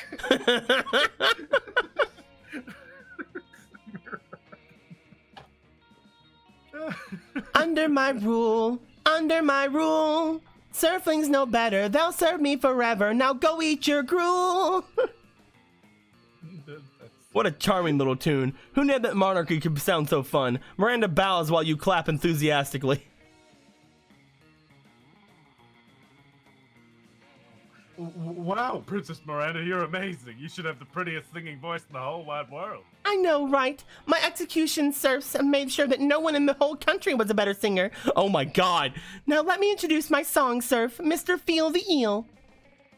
Pleasure to meet you. I'm the luckiest eel ever because I get to help Princess Miranda plan the winter surf party. That's right, of course. Oh my god, his little face.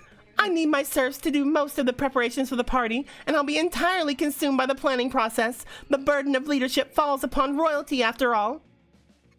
Voiced by Jacksepticeye, apparently. Oh, yeah? That's pretty cool. For example, I'm going to do the difficult mental work of deciding that there will be drinks at the party. Now that I've done the first half of the work, I'll leave you two to decide what kind of drinks, and how we'll get them, and who's going to pay for them, and all the rest of the planning. Nice. Top of the morning to you, laddies. You're so smart, Princess Miranda. Take it from here. Yay! I'll leave this to you two. Besides, I need to go recline in a velvet chaise and gaze out the window longingly. Ooh-wee, what an amazing opportunity for the death of the prince. No! No! Wait, what? You don't need to do the charade, comrade. The tyrant is out of earshot.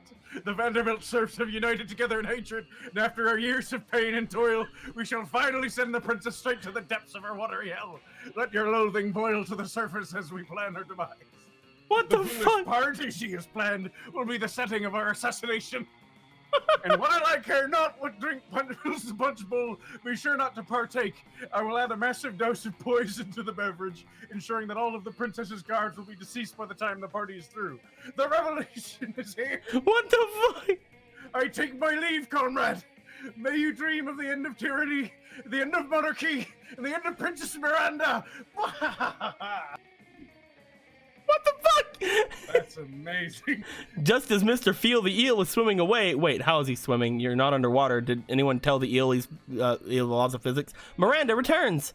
I'm back. Whew, that gazing was so exhausting. I assume you finished your planning the drinks. Think fast. It'll break Miranda's heart to know her serfs are plotting to assassinate her, but you can't let her die before prom. She's the only one with a hookup for the underwater limo. I fucking love Blizzard. Woo! Best boy feel the eel, voiced by Jacksepticeye.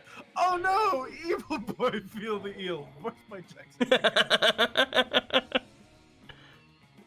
Drinking is overrated, Miranda. You can't have drinks at your party, or do you want your serfs getting ideas? Or, you know what? Nowadays, cool kids only drink the latest, trendiest Fanta flavor, poison antidote. The second one sounds like Smarts. I'm not sure what the first one is. Top one seems like Charm. So you're kind of like, it's effective. Which It could also be creativity, though.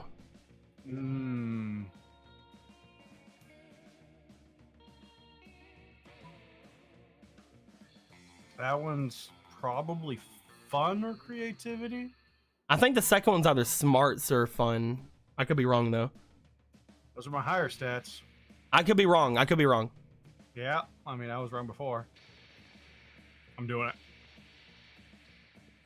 So fun! Oh, thank God.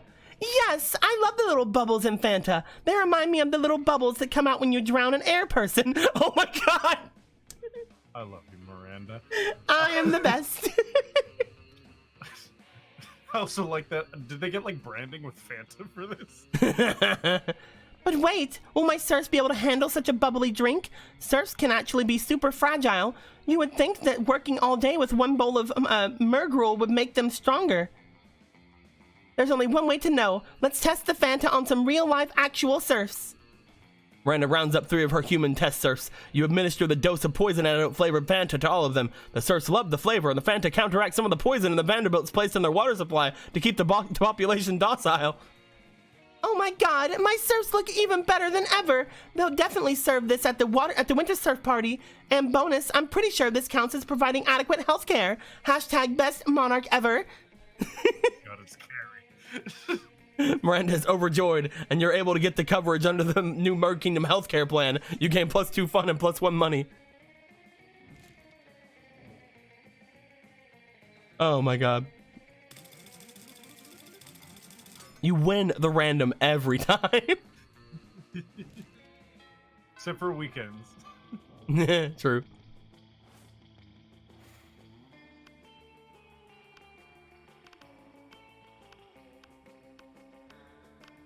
Why are you doing this to me, Gabe? Why are you doing this to me? You did it! You're taking a break from socializing to eat your lunch when someone punches you in the knee. Fuck! It's the Slayer! She's hiding under your table. Eat knee pain, freak! Now I'm gonna punch your other. Ow! You just threw your apple at her. Finally, a use for that red delicious. You defeated the Slayer. She flees, leaving 2 choices of loot behind. The loot flashes rapidly, getting ready to disappear, almost as if you're in some kind of video game. No time to contemplate the nature of resistance. Pick some loot before it's all gone. Garlic, rice, and holy water. The one monster's weakness is the other monster's dinner. Or a gun that shoots stakes with eat shit burned into the side of them. That's boldness. No, it is not, actually.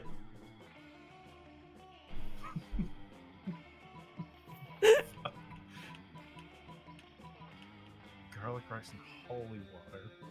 I have no idea. Both of these are not what you would think they would be. I can't move my thing anymore. Oh, there we go. It's back.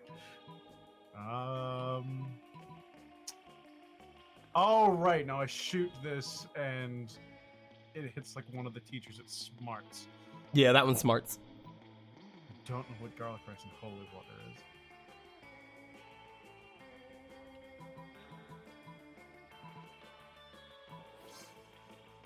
Oh. You didn't do it. Dang it. Obviously, you're not going to use the killing of your classmates. You're a monster, not a monster. But later in biology class, the teacher calls on you without warning. You panic because there's no time for reading when you're trying to smooch your classmates. But you panic turns to self-assurance when you hear the teacher's question, what do flies do? Rather than responding with a lame-ass spoken words, you respond by firing a wooden stake straight into the chalkboard. Eat shit, exclaims the teacher. Well, that's exactly right. Congratulations. You mean to shoot the teacher, but hey, whatever works. Oh, that is boldness. You meant to shoot the teacher. Fucking hilarious. I guess I'm in the middle of an ending. So I guess I'll go to the shop and see if I can get some stats. I need a Slayer patch for this game. Come on, man. You guys like just murder everyone at prom? Come on.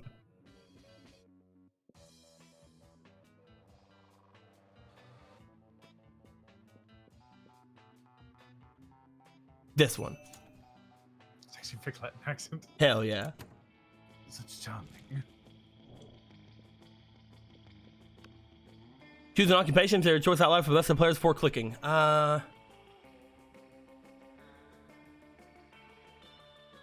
Golf caddy. Social worker. Or decide by how likely it is for Yellow to get a job selected occupation at some point.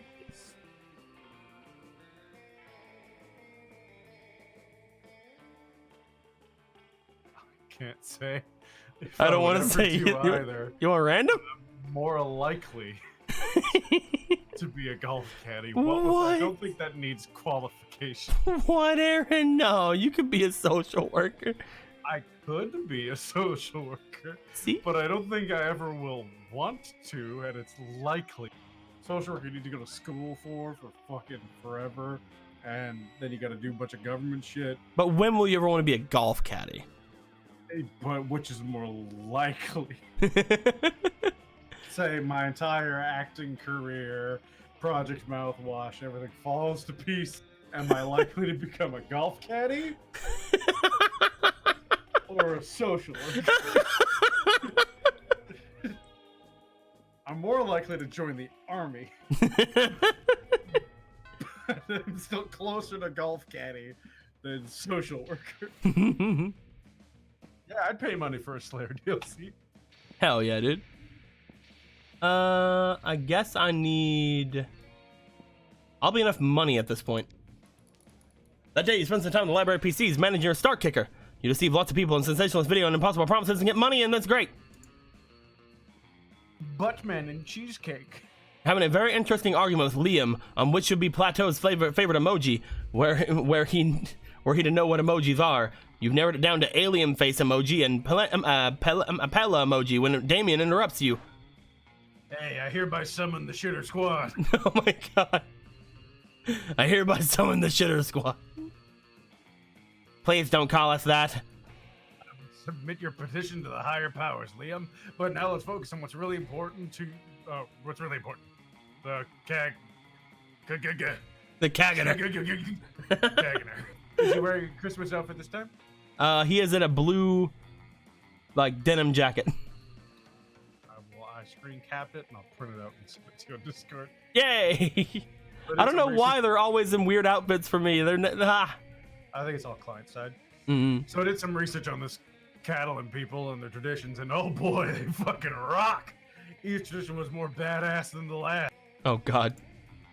They do this thing called calcotades,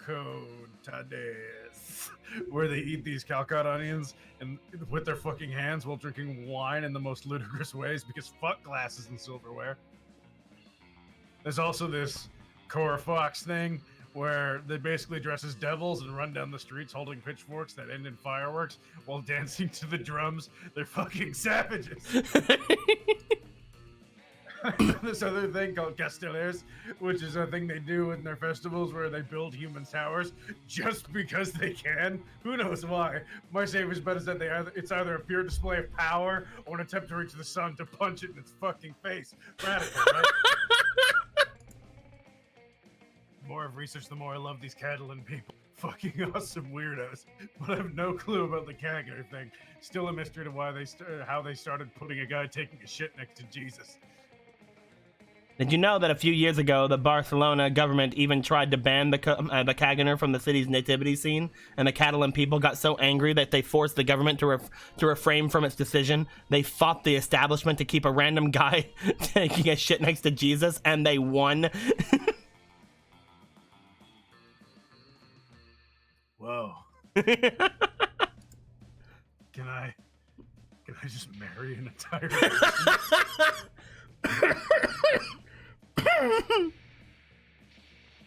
or at least have casual sex with it? Probably not. Then I need to satisfy my urges by unveiling this fucking massive mystery, Liam. But how? I mean, even if the tradition has been there for the last several centuries, we don't even know if it's a real depiction of what happened those 2,000 years ago during Christ's birth. But for why? You're right. We have to travel to Spain? Well, the tradition is from Catalonia, but the scene depicted is from Belen, Israel. To Israel, then. Before you know it, you're in Israel with these two monsters. You're excited because everyone knows Israel is the most romantic country bordering the Mediterranean Sea. Okay. Now what? We should have thought this through before buying these plane tickets. Go to Belen and check all the security cameras for once and for all to see if a guy taking a shit while Mary was giving birth to Jesus, or go to Belen and collect all the shits in the vicinity to discover the one true identity of the shitter. Security cameras? Yay! As usual, Blue. I think you can technically label it as some sort of thinking. Liam, focus. Which story do you think is the oldest one here, so its camera could have accidentally recorded Jesus' birth? Do you really need me to answer that? Not really. Look, a blockbuster. You know what blockbuster is? That thing that used to be called a video rental store. Oh my fucking god! This is my favorite ending! Back in the ancient past, the Romans and dinosaurs used to buy physical versions of Netflix movies. But back then, the concept of buying wasn't fully developed, and they were forced to give the movies back after a few days. God dang it. I'm sure they were there when Christ was born.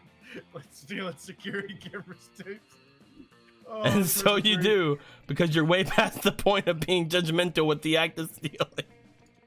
You start checking the tapes.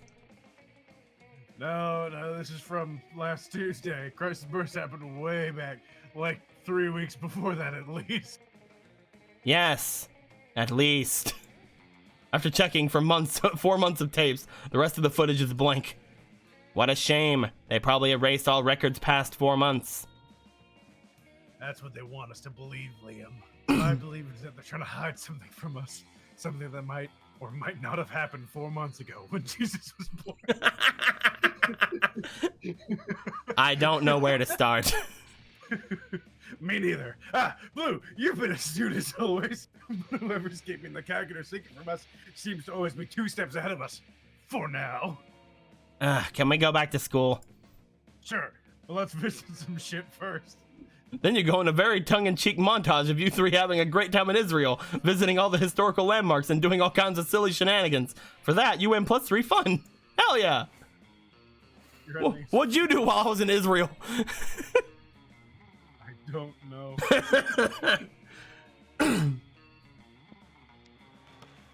That day, an epic dodgeball match takes place.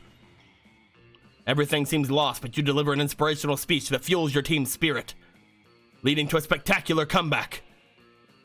You're clearly a natural-born leader. You gain +2 charm. The fuck is this game, man? Around the corner, you hear the sound of princessly singing and Eelish maracas, which can only mean one thing. Hold on. There's a drink in here. I need to drink something before I do this shit again. Yeah. I know it's carbonated. Fuck off. It's the only thing I have.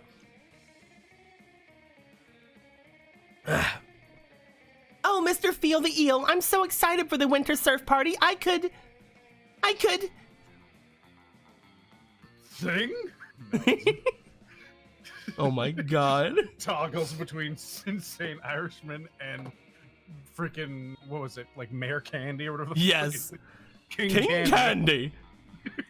Oh, I guess I was going to say that I was so excited I could burn down a medium-sized village, but singing is a great idea too. Let's do it. A whole new surf. Oh god. Mr. Feel and the Eel harmonizes perfectly with Miranda's feudal ballad. A whole new surf, though you've served me through and through. As your feudal lord, if I get bored, I'll kill and replace you. You give Miranda and her murderous eel a standing ovation. You were already standing, so technically you just started clapping, but it still counts. Hello. I didn't even see you there, fella surf. You're definitely not a surf, but you're also not about to correct the eel with a hidden switchblade. Beautiful singing, princess. It's such an honor to join you in the magical wonder of song. You know, it's times like these that I'm so happy I have surfs. I mean, if you weren't here, who would listen to my lovely singing voice? Me? Listen to my own voice? I don't think so. Sniffle, sniffle. Just the thought of a Princess Miranda's songs going to waste. Wah! Oh, don't cry, Mr. Feel the Eel. I know what will make you feel better. Extensive and laborious party planning. Yeah, you're right, princess. That would cheer me up right away. I knew it. In that case, we're missing one critical thing for the winter surf party: activities. This will likely be the only party my surfs will ever have a chance to attend, so we should make it as fun and memorable as possible. Hooey, I'm just bursting with ideas, princess. You could play Shave the Princess's Neck. Each surf could shave your neck with their sharpest. Doesn't that sound so adorable? Oh my god. Oh my god, I love it. Everyone will admire how hairless my neck is. Love you, Miranda. I mean, my neck is already hairless, but I guess if everyone used their sword on my neck, it will be even more hairless. Or we could dig a special princess pit and fill it up with the cutest animal, the feral panthers. Princess Miranda, you could pet the fluffy panthers all night in your special inescapable pit. Oh my god. Yes, Mr. Feel the Eel, you're a genius. Or we could simply sit you down in your gluttonous throne and read aloud one by one a list of the atrocities and injustices you have committed until Poseidon himself smites you down. Down with the Mer Kingdom. I mean, tee-hee-hee, I love you, princess. Oh my god. Aw, Mr. Feel the Eel, you're so precious. I didn't even know peasants could be this cute. Anyway, as I was saying, wow, a butterfly! Miranda abruptly leaves to chase the butterfly. But wait, that means you're alone with... Salutations, comrade. You've done well to weather the tyranny of the Vanderbilts so far, but fear not, the day of their demise fast approaches. The evil princess is falling into our trap just as we intended. She thinks she's just choosing a party activity, but she's actually chose the method of her own death. Ha! The irony is as delicious as the sweat of the proletariat. I fucking love this. By comrade, may the blood of the monarchs salt the earth. I mean, farewell, tee-hee-hee. Party planning can be so stressful, but I feel so much better after vivisecting with that butterfly. Or vivisecting, oh god. Fun fact, the most beautiful part of a butterfly is its gorgeous, glistening stomach innards. Oh, did Mr. Theo run off again? Well, whatever, his party activity suggestions were just so perf. We can just use one of them, unless you have anything better in mind. Impress Miranda with a killer party activity? Well, not literally killer. Ideally, you're hoping for something fun, family-friendly, and assassination-proof. The security game. If you murder someone, you lose. Or you are looking for a game that serves as the opium of the people, but there's no better opium of the people than actual opium. So a game with about smoking lots of opium. If that's not fun, then it's boldness. And both of those you're good at. Smarts? Yeah, boldness and fun are both higher than smarts, and that seems like smarts or creativity first. So fun! Wow, can you imagine how cute the serfs will look with their little opium pipes? That would be just so precious. But of course, one can't partake in opiates without a matching outfit. Each serf will need their own opium pipe, a matching opium hat, and their own opium ascots. Yes, absolutely. It'll be so adorable. Opium is the perfect party activity. Plus, it's family friendly. Miranda's murking and produces plenty of opiates to stock the party, but in order to find the fashionable ascot for each and every serf, Miranda's father has to conquer 2 peaceful democratic republics. Isn't Daddy the best? I wasn't easy to bring those kingdoms under the Vanderbilt's iron fist, but it'll be worth it for these outfits. Look at her fucking face. I love it. The world takes a step away from the shining light of democracy, but you take one step towards Miranda's heart. Gain +2 creativity and +1 charm. That weekend, something happened to Yellow. Weekend Leon contacted you for your advice. No, you misunderstand. I don't want your advice. I want to hear you express an opinion, just to see if you're capable of forming one. Specifically, I'd like to hear your opinion on Blue's cultural literacy. Is she cultured like an artisanal cheese, or uncultured like milk? Milk? Blue is so cultured, she can tell the difference between theater and theater. Blue is so uncultured, she thinks Sonnet is a female son. Fuck off! She can. I mean, so can I. I definitely heard the difference between those two words you just said. If you'll excuse me, I have to go find Blue now. For romantic reasons, not to ask her to explain what you said. Why would you think that? Liam hurries off to his artistic mission. Silly Liam. The difference is that the theater is done by actors, whereas theater is done by actors. You gain +3. You gain +3 creativity. It's a shame I was blessed with this acting talent.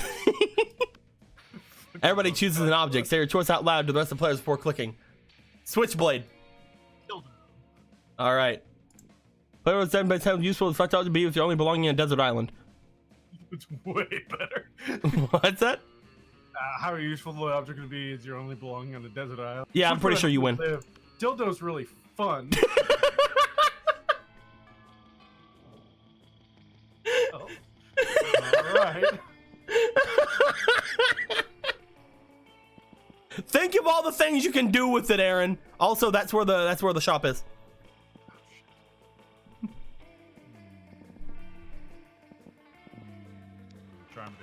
That day, an epic dodgeball match takes place. Amidst the battle, you spot a fellow player who seems utterly discouraged. She thinks she's not worth anything at dodgeball, and she attempts to throw a ball at herself. You explain to her the many ways that you think she's unique and wonderful, while also defending the many pleasures in life. If it's a dildo bat, you're golden. With your help, she's capable of finding reasons to keep playing, and she gains a sense of self-worth.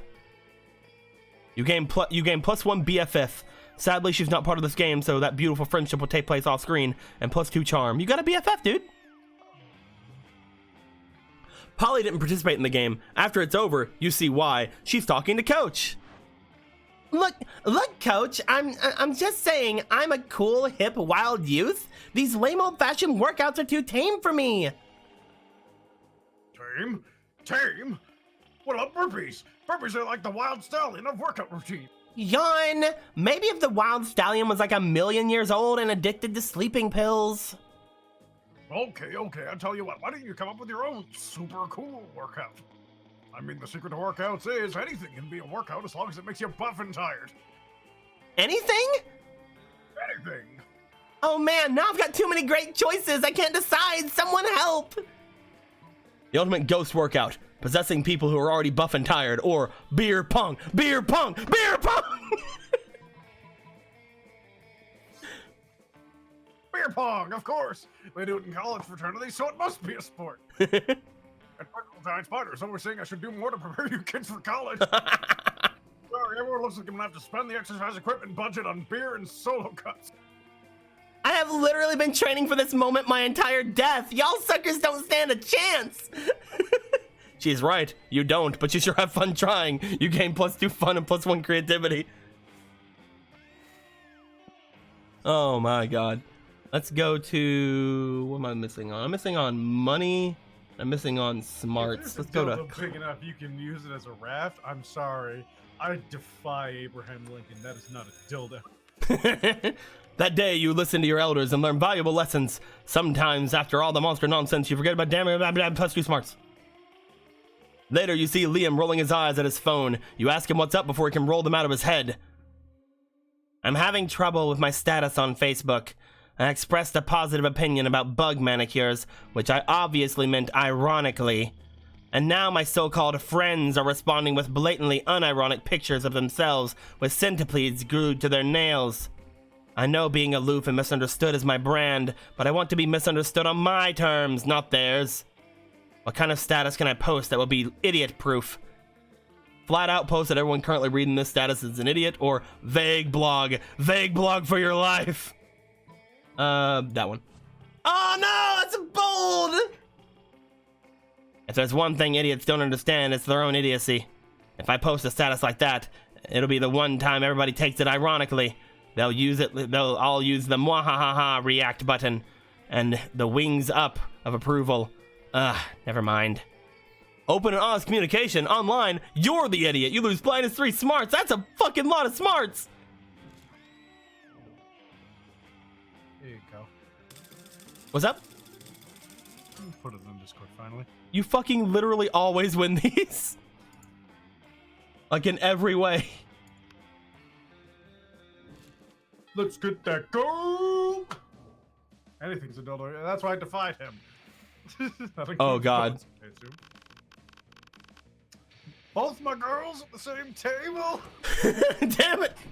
All right, I'm trying to comprehend your request.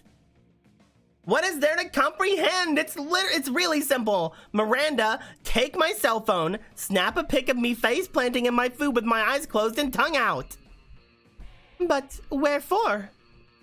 Right here, Miranda. You're about to point out that wherefore means why, but luckily Polly elaborates on her own, so you don't have to look like a fucking know-it-all. It's a new meme, Miranda, like planking or dabbing. It's called food poisoning, and it's dope as fuck.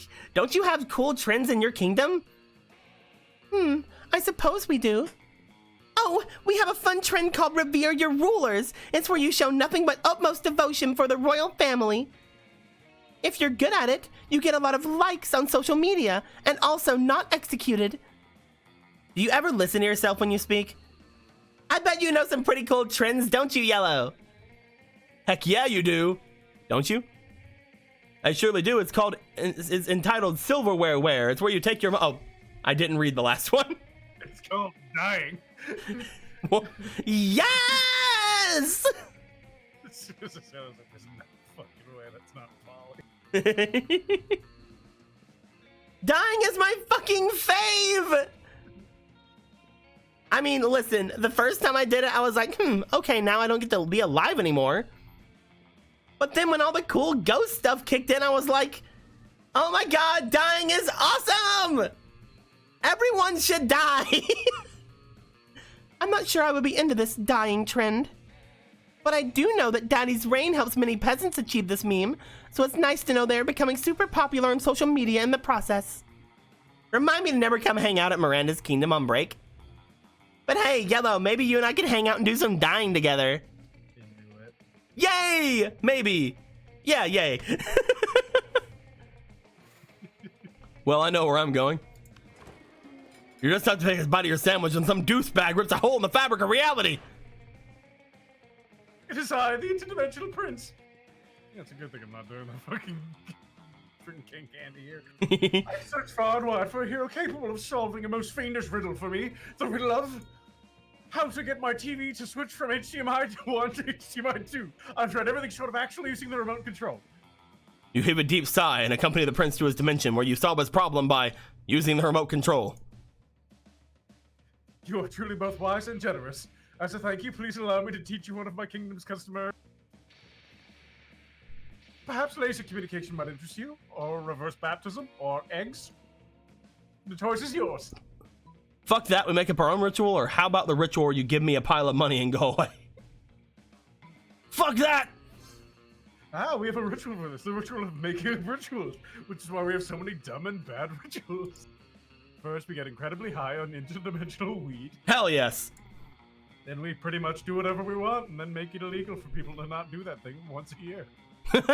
Sounds good to you. You guys get ripped and invent a holiday called Shrimp Christmas. It's Christmas, but everybody just gets stockings full of shrimp delivered by a giant shrimp. It becomes so popular it leaks over into your own dimension where it replaces actual Christmas. Sorry, guys. Merry Christmas, everybody. Merry Shrimp Christmas. Happy Shrimp Christmas. Praise the giant shrimp. Happy shrimp miss. You gain +4 creativity. Neck. All hail the giant shrimp. Everyone chooses something bad. Say your choice out loud to the rest of the players before clicking.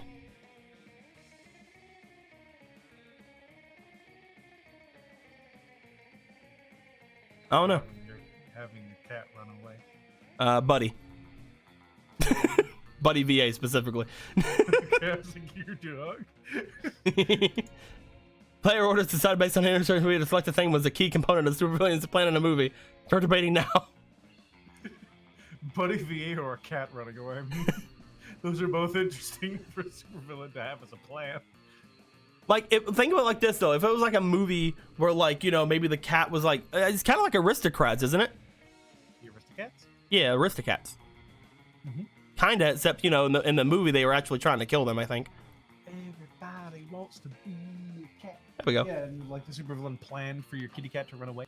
Yeah. I think that'd be a pretty plausible movie. It's the evening. Fun. That day during recess, you start a half-hour raid that goes full crazy. You're talking to Juan, the magical small like little cat, and he tells you that you won't ever be as fun as Bob, the scary clown. You accept his challenge. You go straight to Bob, stab him several times, open his bleeding chest, and eat some of his guts in order to consume his fun. Really? Do you think that's how this works? Well, it is. You gain +2 fun from poor Bob. Fuck Bob. After advising her with the party drinks and activities, Miranda decides to officially invite you to join her party planning committee. Of course, Miranda's invitation is an official draft notice, including death threats for refusal for tardiness, and an armored guard in detail to fetch you with immediate emergency meeting. I'm so glad you can make it. Welcome you two to our final official planning meeting for the Winter Surf Party. Woohoo! It's an honor to be on Princess Miranda's divine committee. The serfs are excited for the party. And I'm excited too. I can't wait to see the looks of joy on the faces of the serfs. It warms a ruler's heart. However, there has been a slight planning setback. A few dozen serfs had the audacity to die during the party preparation work. Something about exhaustion or chronic dehydration or horrendously inhumane work conditions. Such icky rebellion. But don't worry. I officially uninvited any serfs rebellious enough to die before the party. So that matter is solved. Fucking. And now we move on to the main subject of our meeting, the cake. Oh, how lucky the serfs are that you're serving a cake. What kind of cake is it, Princess Miranda? Good question, Mr. Feel the Eel. We're serving many great cakes. My most anticipated one is a single angel food cake. The 2 main ingredients in the cake are angels and food. Oh no. It'll be the most delicious cake ever. I'm told that macerated angel meat gives the most delicate, subtle flavor. I wouldn't know, of course, as my eating serfs handle all the tasting for me. Holy bubbles, that cake sure sounds heavenly. Princess, did you get my joke? Holy bubbles. But since the cake will be the centerpiece of the whole party, simply tasting delicious won't be enough. Once I saw a man hop out of a cake at a bachelorette party. I'm unsure how he lost all of his clothes, but the effect was incredible. Yes, I need some kind of marvelous surprise inside the angel food cake. I love how she was blushing when she said that. Perhaps a copy of the Mer Kingdom Constitution, signed headshots of their beloved princess, or coupons for extra punishments. What do serfs even like?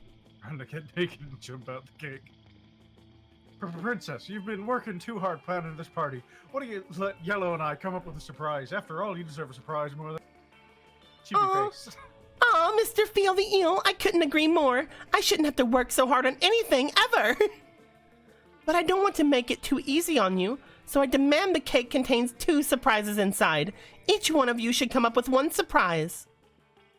Oh, I assure you, Princess, you'll be surprised. Your face will be painted with a shock so intense that the bells of justice shall finally ring across the watery valleys of the Mer Kingdom. Perfect. That's what I'm going for. Well then, I'll off to prepare my party guillotine. Don't worry, it's only for tardy serfs. Hail, Comrade Fearless here, leader of the Mer Rebellion. Once again, I have leveraged my political position with the princess. The stage is set for a coup. The party shall be... This party shall be the start of a new age, an age of reason, an age of freedom, the age of the new Mer Kingdom. I shall use this ridiculous cake surprise scenario to plant a deadly and vicious assassin inside the dessert itself. When Princess Miranda slices into the cake, our assassin will slice into her.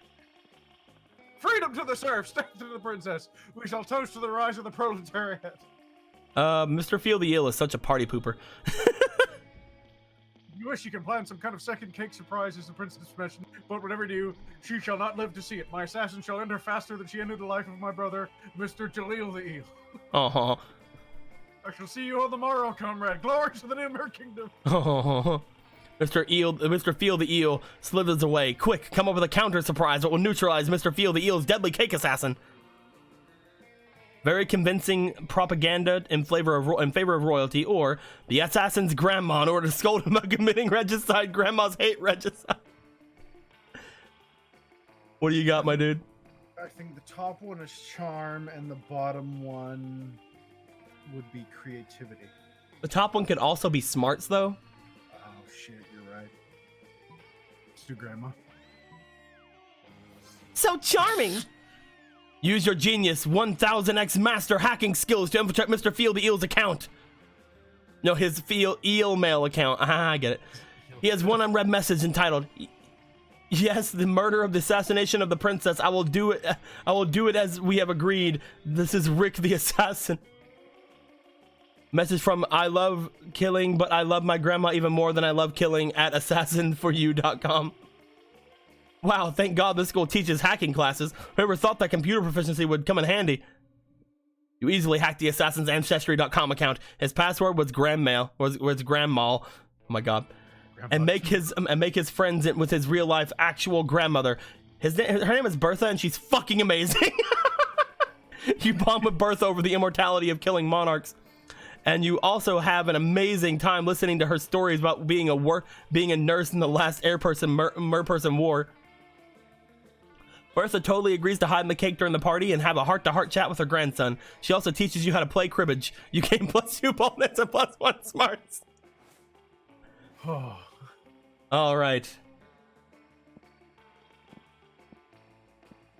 I don't know what to do. So I'm gonna go with fucking boldness. That day you visit the bathroom to take a number 2. Don't worry, there won't be an illustration of that specific moment.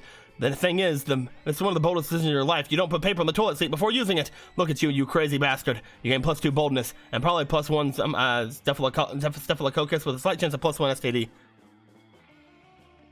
Later that day, Damien invites Liam and you to his house. He looks as if he hasn't eaten in the last 2 days, oh no. Guys, I haven't eaten in the last 2 days. I can't.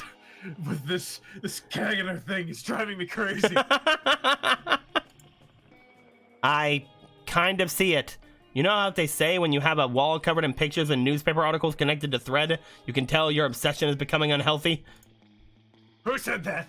Probably one of them. Let me write that in a post-it and put it on my Kaganer conspiracy board. Yeah, what an okay thing to have.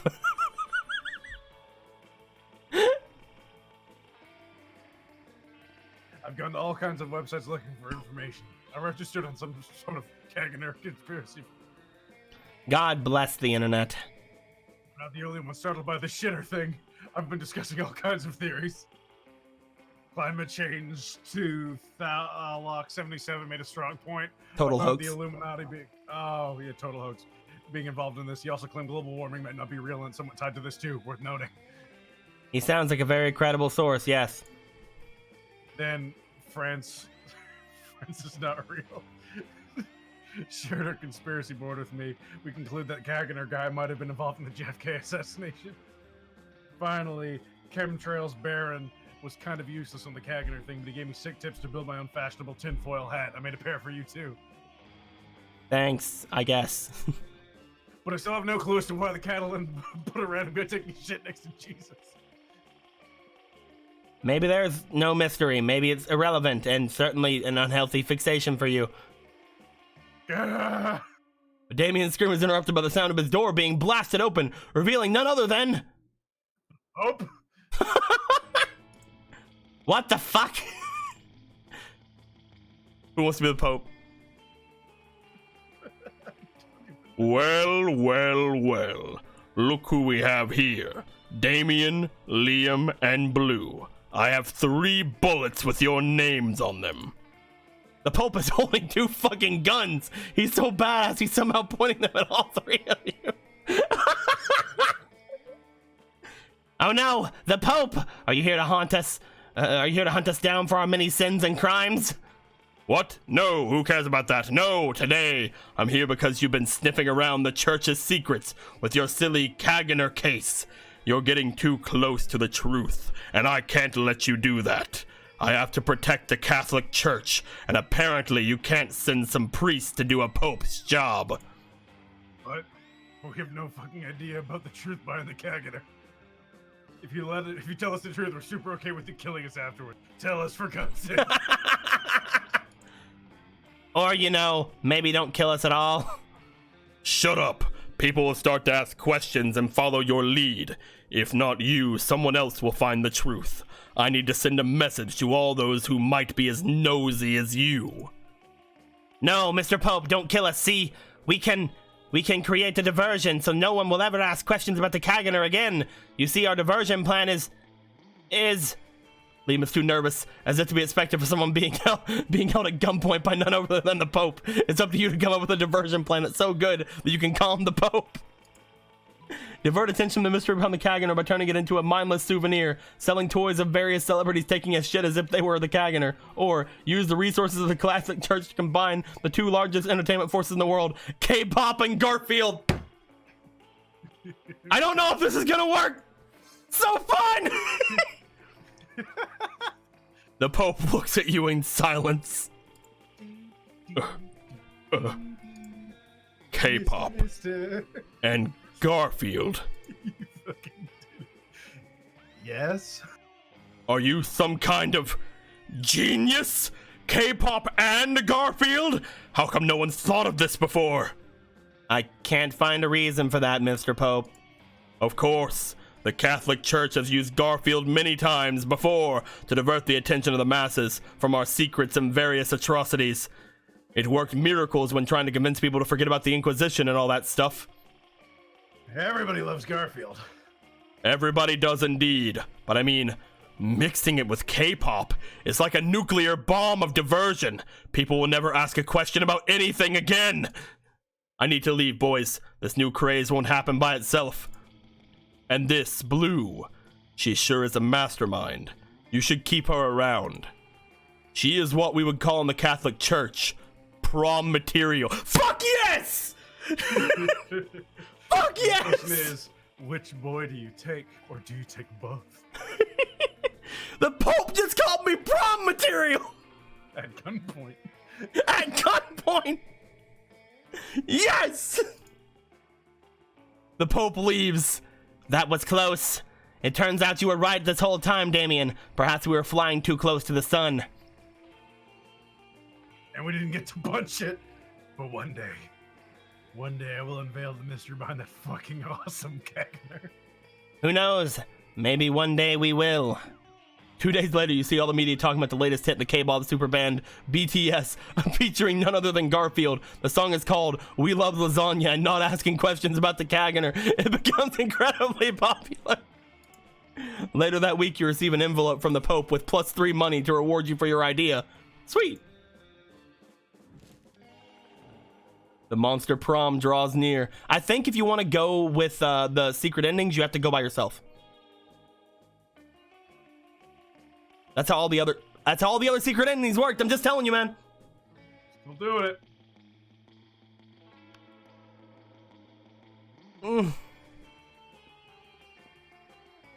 Chat saying that you can go with both of them. Okay, if you can go with both of them, that's good. Okay, yeah, you can. Don't be silly, Yellow. There's no time to be asking about prom and other commoner celebrations. It's time for the Royal Winter Surf Party, mandatory celebration festivity of surfly service. Yes, my princess, it'll be a party to die for. Aw, Mr. Feel the Eel, your words are so kind. Completely devoid of any underlying meaning. Indeed. Oh boy.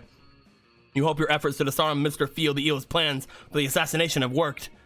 The day of the party happens and your plan succeeded! Yay! Look at how adorable it is! There's an angry eel, there's a penguin with a knife, there's a weasel with a gun, there's whatever the fuck that is with the sword, there's a seagull with a grenade. You have prepared such a kick-ass party that you stopped Miranda's search from assassinating her. It's not every day you can say that you've arranged a party so dope it stopped a coup. As part of your, part of you feel some guilt for the dirty tricks to keep exploited serfs from seeking freedom from a violent tyranny. But the guilt is heavily overshadowed by the joy of seeing Miranda happy. Yes, cake is better than revolution. In the end, we didn't get to crack the code of the Kaganer. Some things are better if they stay a mystery, Damien. I guess. Okay, let me get you a nondescript winter holiday present in the form of a new Catalan tradition for you to know. Another one? Fuck yes! Although I find it hard to believe it'll be better than the Kaganer. Are you sure? Let me tell you about the Kagito, or the shitting log. During the Christmas season, Catalan families put a smiling log on their homes to feed it for some days. On Christmas Eve, kids beat the shit out of the log and sticks while singing merry songs. If they beat the Caganito hard enough, it poops sweets and presents. This is precious. A true Christmas miracle. Hey, you two. You've been so nice tagging along with me in this Kaganer Odyssey. You want to spend these holidays with my dads and me down in hell? Hell yes! Hell yeah!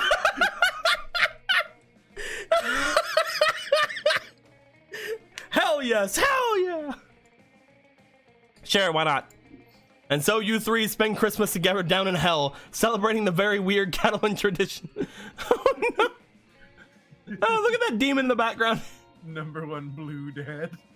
Just like, Oh, those are his dads! yeah. Those are his dads! His blue dad will love me. I'm also blue. Number one blue dad. Does that just say sledgehammer? Just a sledgehammer. Wait, where does it say sledgehammer? On the sledgehammer. Where's the sledgehammer? I can't read it because it's right on the edge of the Oh, screen. I see it, I see it, yeah. Dead. It's right He's here. holding it like, why not use this? Why not use the sledgehammer, son? Ah, I got a bat. He's like, yeah. The experience enriches you in the culture of a beautiful European religion, and while letting you literally beat the shit out of a smiling log.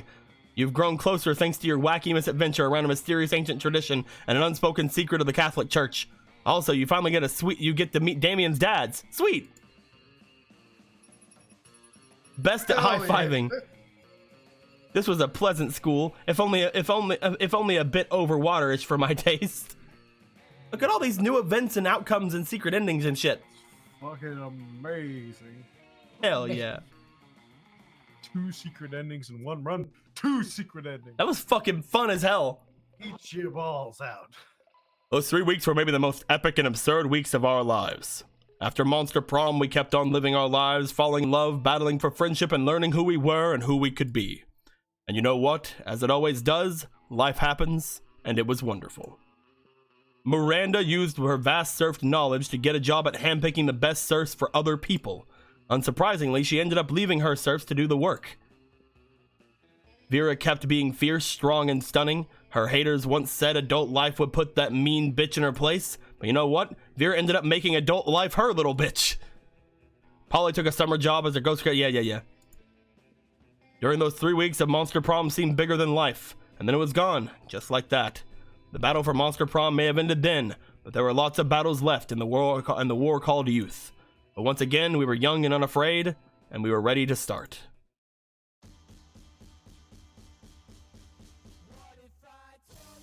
Hell yeah. That was fun. We did it! That made me smile. We've done things! Things have been done, my dude. I don't think in this file, because I've only ever played really with, like when we did screen shares on yours. Mm-hmm. I think in this file I've only ever gotten secret endings with Miranda. I don't think I've ever gotten a normal ending with her. That's hilarious.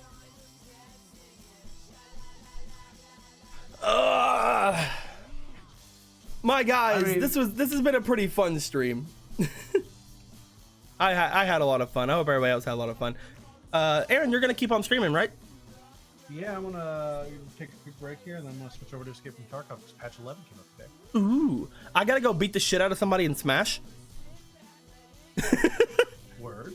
They asked me to earlier, like, hey, around 8:30, you want to fight me in Smash? I'm like, I can beat the shit out of you in Smash. Let's do it.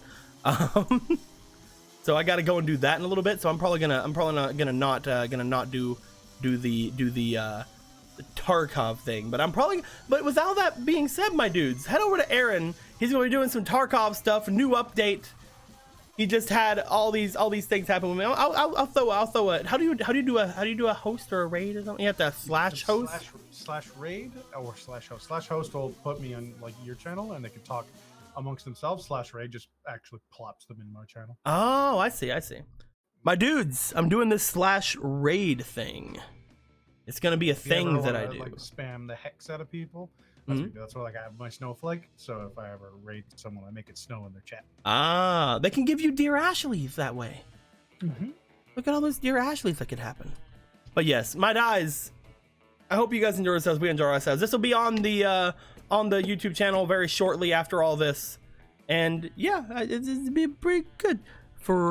Frozen Frost. There we go. Bam. I'm doing it. My guys, when you go over in the raid, be sure to throw all the Dear Ashleys at him, because my god, I love to see Dear Ashley spammed in any chats. They're the most amazing ones. With all that being said, guys, I'm gonna leave. I'm gonna stop. I'm gonna go.